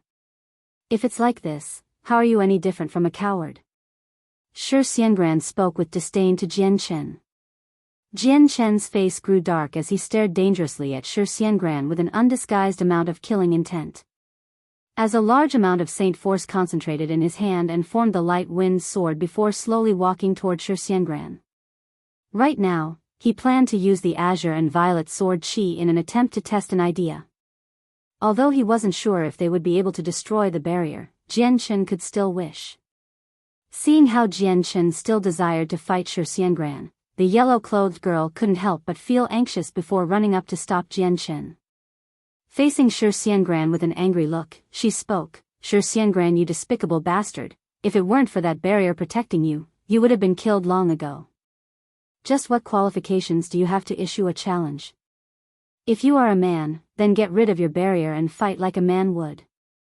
Xiangran's face suddenly grew unsightly as he heard the girl's words. Those words were coincidentally the very words that stabbed at Xiangran's weak point. Staring icily at her, he roared, you repulsive bitch. You, the girl started as her eyes furiously bore a hole into Xian. From her eyes, it seemed as if she was ready to cut Xian into a million pieces.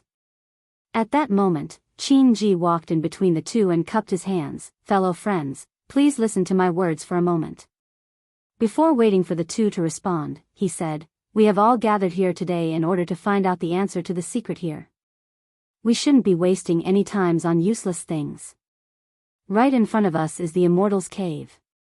This much everyone can attest to seeing, but there are several strong magical beasts guarding it. Even if we all have ruler armaments, it would still be very difficult to enter the area. So, I wish that we can all put aside our grievances and work together. As long as we can defeat all the magical beasts, we will be able to enter the cave and see the inner treasures. Otherwise, I'm afraid we will never be able to enter since there is only 10 days left until this round of the competition is over. That's right, if we want to enter the cave, then there is no other choice but to join hands. Those magical beasts are far too strong for us individually, said De Gufeng with his fire sword in hand as one of the men with a ruler armament.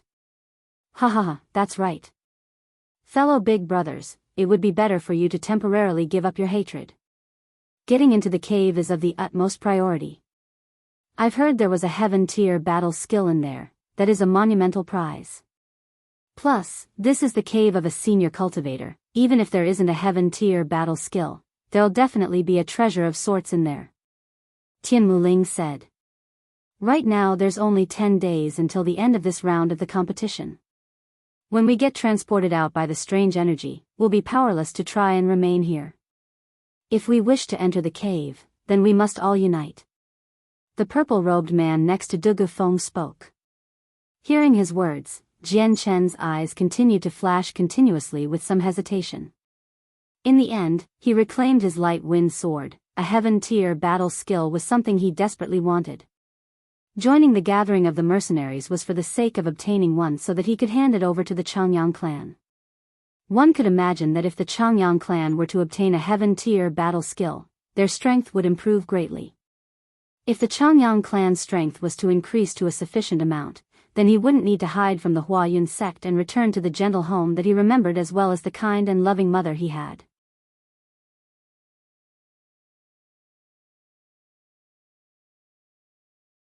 Chapter 314, Division of People. Xian sneered as he shot a venomous glare at Jiangchen. You're lucky, I'll let you go for now. With that, Xian returned the seal of Treasure Mountain to his space ring, but the barrier remained activated to protect himself. Jiangchen couldn't help but fire back, you should stay in that tortoise shell forever. Let's see just how long that will last.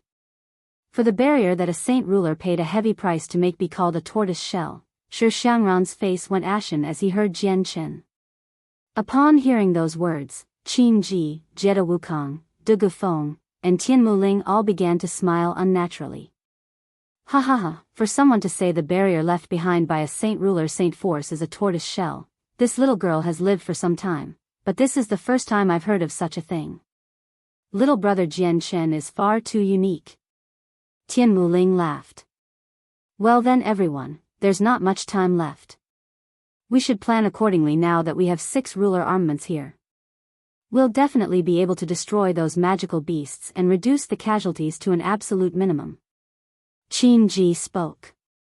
By now, the battle was over, that intense amount of energy that had rippled across the area for a kilometer had finally receded and many Earth Saint Masters had already returned. No wonder they are called the 5 experts, their strength is far too strong. Just what was that 200-meter object? It seemed extremely powerful. I heard them call it a ruler armament. Strange, just what is that? I've never heard of such a thing before.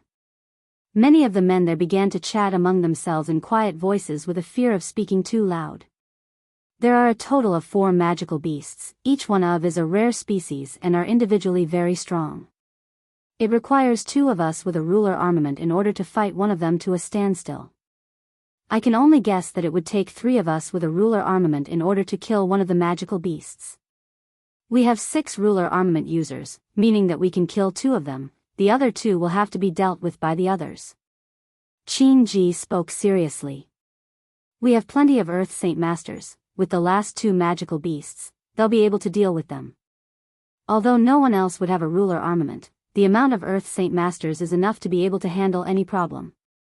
De Gufeng said. That's correct, Qin Ji nodded his head. If we all work together, then we will be able to break past the defensive line of the magical beasts. I agree to this plan. De Gufeng endorsed. I agree as well. Jiedo Wukong spoke out.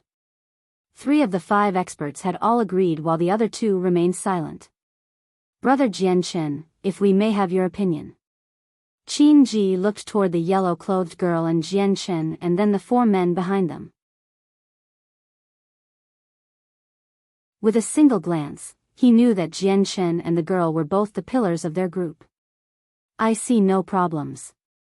Jian Chen smiled. The girl said nothing and only nodded her head in agreement. Seeing the strongest 2 of the group give their agreement, Qin Ji had a look of excitement on his face.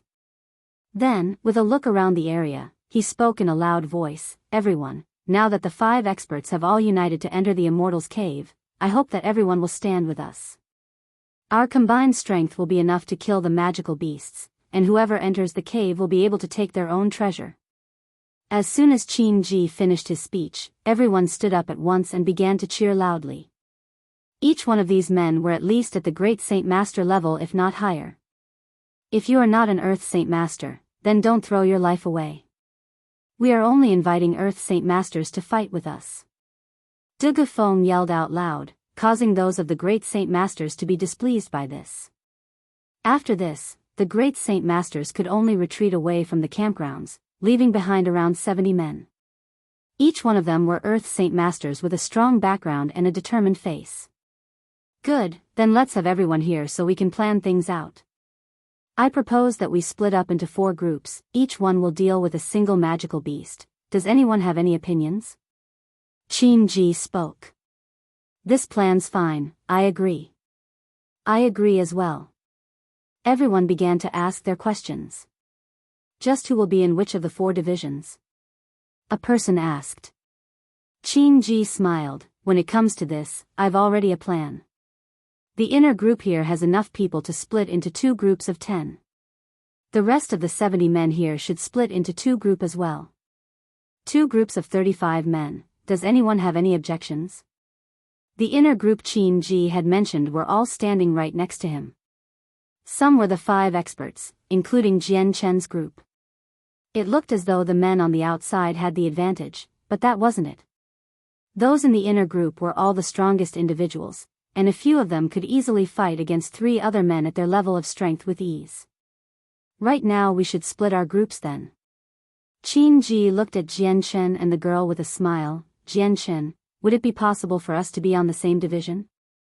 Seeing Qin Ji take the initiative to be friendly, Jian was caught off guard for a moment before recovering himself quickly. If Brother Qin Ji is with us, then it would be our honor. Little brother, you are so handsome, this elder sister wants to be with you.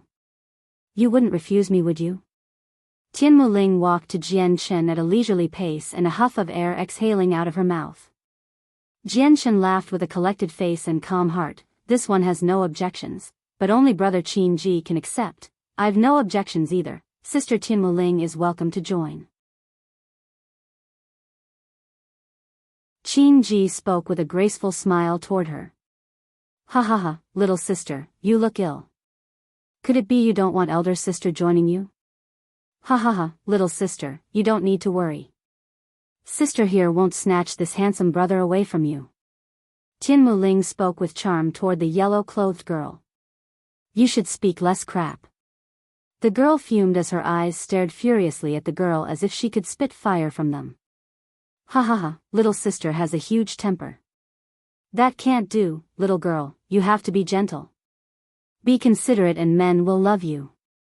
Like this, you won't have any men that'll treat you right. Tian Muling seemed as if she was never angry and constantly laughed. The girl's response was particularly violent as she pulled back the bowstring of her salooner bow and pointed an arrow at her. If you continue to speak like this, don't blame me then. Ah!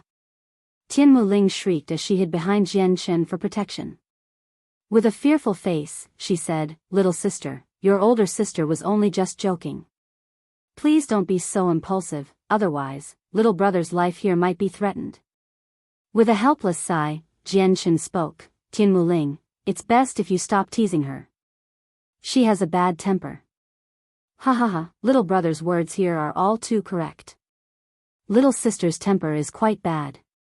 Tian Muling laughed sillily but stopped teasing her. The people around them looked on as if they were watching a performance with a small smile on their faces, but no one said anything. Afterward, the 4 divisions were quickly split up. Jian, the yellow-clothed girl, Tian Muling, and Qin Ji were all in one division along with the 2 expressionless men with Tian Muling, Qin Ji's 3 middle-aged companions, Signorin, Zheng, Qin Ju and Qin Xiao. The 2nd division was composed of Jie Wukong, De Gufeng and several men. Only Shi Xiangran was left alone in that group without any companions. While these 2 groups weren't numerous in men, they still had 3 ruler armament users per division and extremely strong men. The 70 Earth Saint Masters were split into 2 divisions of 30, but since each person in both divisions had no experience working with each other, these 2 groups were the weakest of the 4. Everyone should rest up for today so that we will be at the peak of our power. Tomorrow, we will set out. With that, everyone began to set up their tents. There was enough room for everyone to set up a tent because of the battle that cleared out a kilometer of land, becoming a flat clearing. As for the great Saint Masters who were denied an invitation to fight, not a single one of them left.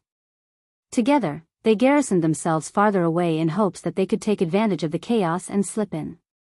Within their own tents, Jian addressed Signorin, Zheng, Qin Ju, and Qin Xiao, whether or not you wish to follow me or leave, just tell me. However, while the magical beasts are extremely strong, they are not the biggest threat. The biggest threat to us are those fighting with us. On the outside everyone is fighting for the same purpose to kill those magical beasts, but the moment we enter the Immortal's cave, our alliance will undoubtedly crumble and fall into a chaotic battle. Jian, I've known this already, but my strength is far too weak to help you. Even if I were to go and fight, I wouldn't be able to handle the aftermath from all of the explosions created from the battle. So I'll wait outside for you all. Qin Xiao spoke with no hesitation and spoke of his plan. Qin Xiao's withdrawal was something that Jian had expected. Even if Qin Xiao were to enter, Jian wouldn't be able to protect him. What about you 3? Jian asked the other 3. I'll stay behind. Qin Ju spoke out loud. Signorin and Zheng both gave each other a look before hesitating. Signorin then spoke up, Brother Jian, I'll enter with you. Although our strength isn't on par with yours, our strength is still quite decent. Then I'll follow you in. Zheng said.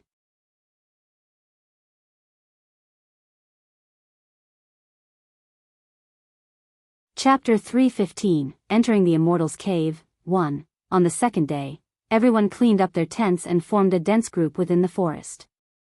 Shi Xiangran was afraid of Jian Chen's initial strike that he had delivered, causing him to keep up his barrier without the slightest intention of dropping it. Standing on the road, Qin Ji spoke to the others. There are only 4 magical beasts guarding the Immortal's Cave. The names of each of these strong magical beasts is the Flying Spirit Snake, Amethyst Thunder Lion, Albino Earthworm, and the Pangolin Emperor. After these several days of fighting them, we've already established that their strength is the same as each other. The only difference is their innate skills.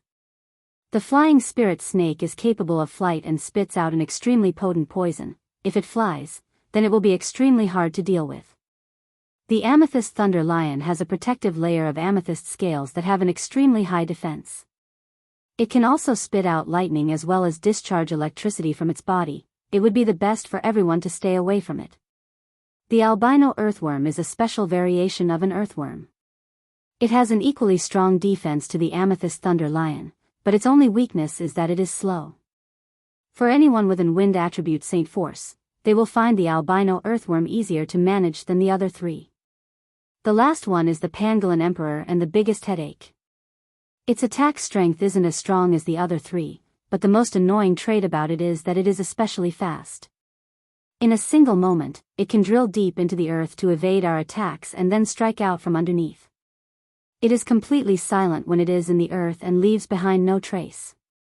It can attack from underneath one's foot at any time, and while it is the weakest in terms of attacks, its attacks are generally unblockable. At the mention of the Pangolin Emperor, Qin Ji's eyes narrowed angrily. Clearly, he had eaten up a heavy loss from it already. Qin Ji, which magical beast do you think we should take on? Jian Chen asked from the side. Does it need to be said? Of course we want the Flying Spirit Snake. We have 3 ruler armaments, and one of them is a longbow model. If the Flying Spirit Snake were to take to the skies, then we could shoot it down. We also have a whip that can tether and restrict the snake's mobility. At the very least, we could prevent it from taking to the skies. The 2 weapons are the bane of the Flying Spirit Snake. Qin Ji spoke with no hesitation. Jian Chen thought for a moment before nodding his head in agreement. Yes, then the Flying Spirit Snake poses less of a threat to use than the other magical beasts. Let's take it. Hearing Qin Ji speak, the seated Dugu Feng spoke up. The albino's earthworm has extremely strong defenses and has a lot of strength as well. The average Earth Saint Master wouldn't be able to do any damage to it, and without a ruler armament, its defenses cannot be pierced. My division will take this one. The Amethyst Thunder Lion and Pangolin Emperor will be handled by the other 2 divisions. In a flash, the discussion was over. The most annoying magical beast, the Pangolin Emperor, who had an unavoidable and unblockable attack, and the strongest magical beast, the Amethyst Thunder Lion, were given to the last 2 divisions. Although the men in those 2 divisions were displeased, they weren't able to say anything. The Flying Spirit Snake was capable of flight, which would render all those on the ground helpless. It would also be able to strike at the men on the ground with its poison, so this magical beast was best suited for the group with the longbow and whip user. As for the albino earthworm, many men were of the same mind of as well. As were all magical beasts that held the character for dragon in their name, the defenses of the albino earthworm were as strong as Dugu Feng had said. The average Earth Saint Master would be incapable of doing harm to its body, and since it also had an extremely high defense, it was only fair that 3 ruler armaments were needed to harm and kill it. Although the Pangolin Emperor and Amethyst Thunder Lion were both hard to deal with, the remaining 2 divisions were strong in their own right and had many people. With at least 30 Earth Saint Masters against a single magical beast, the problem shouldn't be that big. After walking for 10 kilometers, everyone came to a stop as they spotted the remains of a battleground. Suddenly, the loud roar of a magical beast could be heard as it shook both the heavens and the earth with an ear-splitting sound. Then, 3 enormous magical beasts came into view. One massive python of large width with a head bigger than the height of a fully matured man and black wings. This was the Flying Spirit Snake. Right next to the Flying Spirit Snake was a large lion.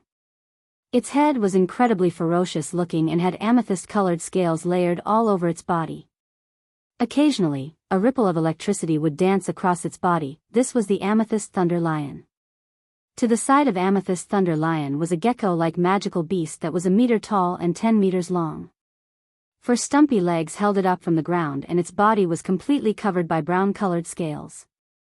As these three magical beasts appeared, a strong presence could suddenly be felt, pressing against everyone's chest as if there were a heavy stone there, making it difficult to move. Together now, the Pangolin Emperor might still be underground, so be careful. De Gufeng said as he held up his flame sword and charged toward the albino earthworm. Following straight behind, Shi Xiangran and Jiedo Wukong and their group charged with their weapons out. At that moment, aside from the Pangolin Emperor, the other three magical beasts began to take action. Whoosh! With a flash of golden light, the yellow-clothed girl shot an arrow from her solunar bow toward the flying spirit snake. Bang!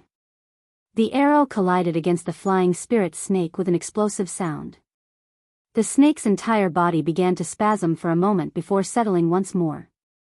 On its giant body, a single bloody hole could be seen.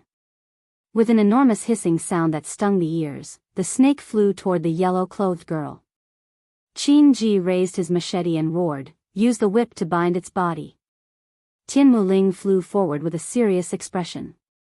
In an instant, the whip in her hands blurred as it flew toward the snake's body.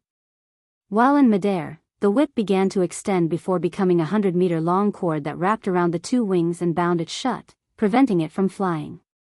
Forward! Qin Ji roared.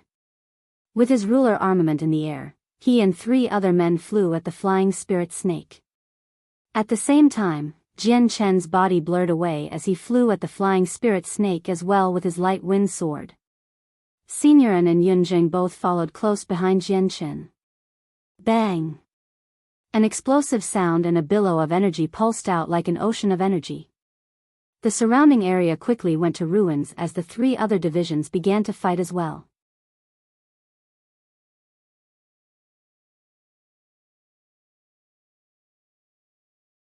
Chapter 316, Entering the Immortal's Cave, 2. As the battle continued on for some time, a cry filled with pain could be heard on the battlefield as a middle-aged man was bitten from the waist down by a creature whose head looked like a mouse, dragging him down beneath the ground. That's the Pangolin Emperor. The Pangolin Emperor is here, everyone be careful of the ground. As soon as everyone heard the yell, they all stared intently at the ground. At that moment, right in front of the group, a large golden-colored rat-like beast flew up from the ground with the upper half of a man in its mouth. Be careful, the Pangolin Emperor is here. Hurry up and attack it, don't let it escape into the ground. As soon as the Pangolin Emperor appeared, everyone began to shout out loud as they charged at the Pangolin Emperor. The Pangolin Emperor was extremely fast and immediately flew back into the ground after swallowing the body in its mouth. Even when three saint weapons slashed at its body, only sparks could be seen. The Pangolin Emperor was a scaled magical beast with golden scales all over its body. Despite its defenses not being as strong as the albino earthworm, it was still stronger than what the average Earth Saint Master could damage.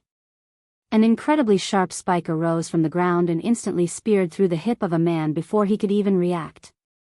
Ah! The man cried out in a shrill voice before thrusting his fire attribute saint weapon into the ground in hopes of exposing the Pangolin Emperor from its subterranean hiding spot. All that he hit was earth as the Pangolin Emperor had already moved on from the area. An intense purple light flashed as the entire world shook all of a sudden. By the side, the Amethyst Thunder Lion shot out a blue spear of lightning that arced toward the closest person, burning his body black, which caused him to fall to the ground. Several men struck out at the lion immediately with their saint weapons, creating a clanking sound as they smashed against its scales with some sparks and blood. Although the Amethyst Thunder Lion's defenses weren't all too weak, it wasn't capable of defending against a barrage of blows without taking some damage. An angry roar was emitted from the lion's mouth as it swiped its sharp claws at the surrounding people attacking it.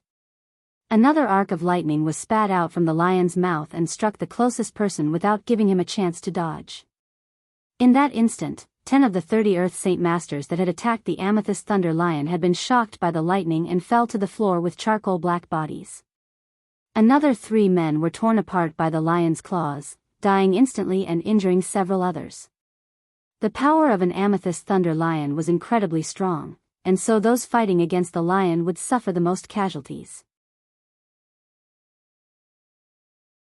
On the other side, the groups fighting the flying spirit snake and the albino earthworm were having an easy time. The two divisions both had 3 ruler armament user and were strong in their own right, making it hard for their group to suffer any casualties. Qin Ji brought up his ruler armament and swung it down onto the albino earthworm, easily cutting past the scales on its body and bringing a decent amount of damage to it. In a short moment, the entire body of the albino earthworm was dyed bright red with its blood. The flying spirit snake wasn't much stronger than the albino earthworm, especially with its wings restricted by Tianmu Ling's whip. Although she wasn't displaying the full might of her ruler armament, it was still enough to contend against the flying spirit snake. In the end, the snake's strength while bound up was far less than before, which impacted it majorly, so only around 60% of its full power could be displayed. Qin Ji's ruler armament struck against the body of the flying spirit snake and left behind a deep 1-meter-long gash, causing it to cry out. The yellow-clothed girl stood far away and shot arrow after arrow from her longbow. Each golden arrow flew toward the head of snake. With a violent hissing sound, the snake began to sway its head side to side as blood dripped down. Jian Chen and the other men began to fly at the snake with their saint weapons ready to attack. On its head, each person swung down to deliver a heavy stroke. Despite each magical beast being quite strong, the humans attacking them at the same time was far too much. Each man was an Earth Saint Master at the least, and taking a hit from them was taxing on their strength. As for the flying spirit snake and the albino earthworm, taking on 3 ruler armaments each brought about even more damage than what the amethyst thunder lion had caused. As of right now, only the Pangolin Emperor had an advantage over the other side and was in good condition. The flying spirit snake continued to struggle fiercely against the bindings but to no avail. The wounds on its body was growing more and more severe and its temper even more violent as it continued to be injured. Tianmu Ling's face grew serious as she bit her lower lip and concentrated while sweat pooled over her forehead. At the moment, she was completely focused on constraining the wings of the flying spirit snake. Suddenly, the flying spirit snake let out a loud hiss as a large amount of corrosive acid shot from its mouth headed in every direction. The very moment the poison landed on a person, the clothes and flesh of the area it landed on immediately melted away. The poison is too corrosive, it can penetrate through Saint force and in 2 hours it can kill even an Earth Saint Master. Retreat! Qin Ji commanded as the 3 men and Senior quickly retreated back with him to escape from the poison. The cloud that was wafting up from the poison was already causing visibility to be almost non-existent, causing anyone on the outside to be unable to see what was happening within the area. Enveloped in a transparent barrier, Qin Ji disregarded all attempts at defense and leaped high into the air before coming down onto the snake, piercing it in its heart. Slash! The region near the heart of the flying spirit snake immediately ripped in a 1-meter gash as Qin Ji flew into the next strike and split apart the wound even further with his weapon once more. The flying spirit snake let out an ear-piercing hiss as it violently swung its body upright. In the next second, the tail of the snake smashed into Qin Ji's barrier. Although Qin Ji wasn't injured, the impact was enough to send him flying far away. As he flew through the air, Qin Ji's eyes widened suddenly. In an earth-shattering moment, he could see the blurry glows of an azure and violet ray of light through the poisonous mist. Aoo! In the next second, a desperate wail from the flying spirit snake could be heard. Within the poisonous mist, no one was capable of seeing what was happening, but they knew that something had obviously struck the ground heavily and shook it. The flying spirit snake continued to hiss in pain as its voice grew warped. The poisonous mist in the area began to swirl around madly as if something was shaping it into a random shape. The blood-soaked Jian Chen quickly flew out from the poisonous mist with the majority of his clothes melting away from the poison and some of the green poison still stuck to his body. Only the yellow-clothed girl was standing in front of him, and since there was a layer of poisonous mist covering his body, no one else was able to see Jian Chen. Jianghu immediately took out a new set of clothes and quickly cleaned off the rest of the snake's poison before putting on the new set. Just like he was still in yesterday's clothes, Jianghu flew around the poisonous mist with a smile to regroup with the rest. At that moment, the previously spasming flying spirit snake finally stilled as the poisonous mist dispersed as well, allowing everyone to see what happened within. The moment everyone could see, their faces went still with shock and amazement. Even Qin Ji was no different from the rest. The entire body of the flying spirit snake was on the ground, but the area where its heart was had been completely bisected away from the rest of its body. Blood splurted out from the wound in large amounts from its head-sized heart, which was also cut into 2 pieces. The flying spirit snake lay on the ground still alive, but it was not too far away from death, and the monster core had already disappeared from its body without a trace. Qin Ji couldn't help but think back to when he saw the blurry azure and violet glow. He had felt a great change overcome Jianghu, but he didn't say anything as he felt doubt and confusion cloud his heart. Just then, the albino earthworm let out a terrible sound as well before collapsing to the ground with Shi Xiangran's seal of Treasure Mountain smashed on top of its head. Even its entire body had been smashed several times with the seal to make for a serious injury. Both the flying spirit snake and the albino earthworm were dead now. Only 2 remained. One was the amethyst thunder lion, which was prancing about. Despite the wounds on its body, there was nowhere near anything life-threatening. Its strength was far superior to those in its grade because of its innate skill and rarity. Even an Earth Saint Master could only hope to do a sliver of damage to it. The pangolin emperor was the most healthy one. Scuttling about underground, it would play hide and seek with those on top as if it were a game rather than a battle. Appearing and disappearing randomly before attacking people in a single instance, it left behind no traces and only a major headache. The divisions fighting both the Amethyst Thunder Lion and the Pangolin Emperor had taken major casualties. At least a dozen men died fighting the lion, while many more had taken serious damage as the Tenacious continued to struggle with it. As for the Pangolin Emperor, it had already swallowed 7 men while injuring a dozen others. The Pangolin Emperor hadn't even taken any damage yet. The Amethyst Thunder Lion is far too strong. Come and help us quickly, or we won't last much longer. Help us deal with the Pangolin Emperor. Seeing how the flying spirit snake and the albino earthworm were killed, the others cried out for assistance with glee. Quickly extracting the monster core from the albino earthworm, De Gufeng led his men into the forest without regard for the 2 divisions still fighting the magical beasts. Ignore them, let's go. Don't be left behind, the Immortal's cave is right in front of us. Qin Ji shouted to Jiangchen and the rest of the division as he brought 3 men with him to chase after De Gufeng. He did not care for the corpse of the Class 5 flying spirit snake. Without looking at the flying spirit snake's corpse, Jiangchen called out to the rest of the men to follow them into the forest. After making a mad dash, Jiangchen followed Qin Ji into a cave. This cave was unnaturally deep, and with every single interval, there was a single night pearl emanating a white glow of light. The interior and cave walls were glossy as well, meaning that someone had used an incredible amount of strength to cut the walls evenly. Bang! A loud sound could be heard up ahead as the entire passageway began to tremble. Jianchen, the yellow-clothed girl, Tin Wuling, Yunzheng and Seniorin began to hasten their pace even more before quickly arriving at an area where everyone was gathered. Upon seeing Jianchen enter the room, Shi Xiangran immediately activated his barrier to secure his safety. Right in front of everyone, a single stone door blocked their paths. Bastard, just who touched the mechanism here? It dropped a stone wall blocking our way in. Jiedo Wukong roared in anger as he held his ruler Armament. You're tuning into the Biyao's Wuxia Chronicles YouTube channel. Don't forget to subscribe and join us on this journey to catch the most captivating stories.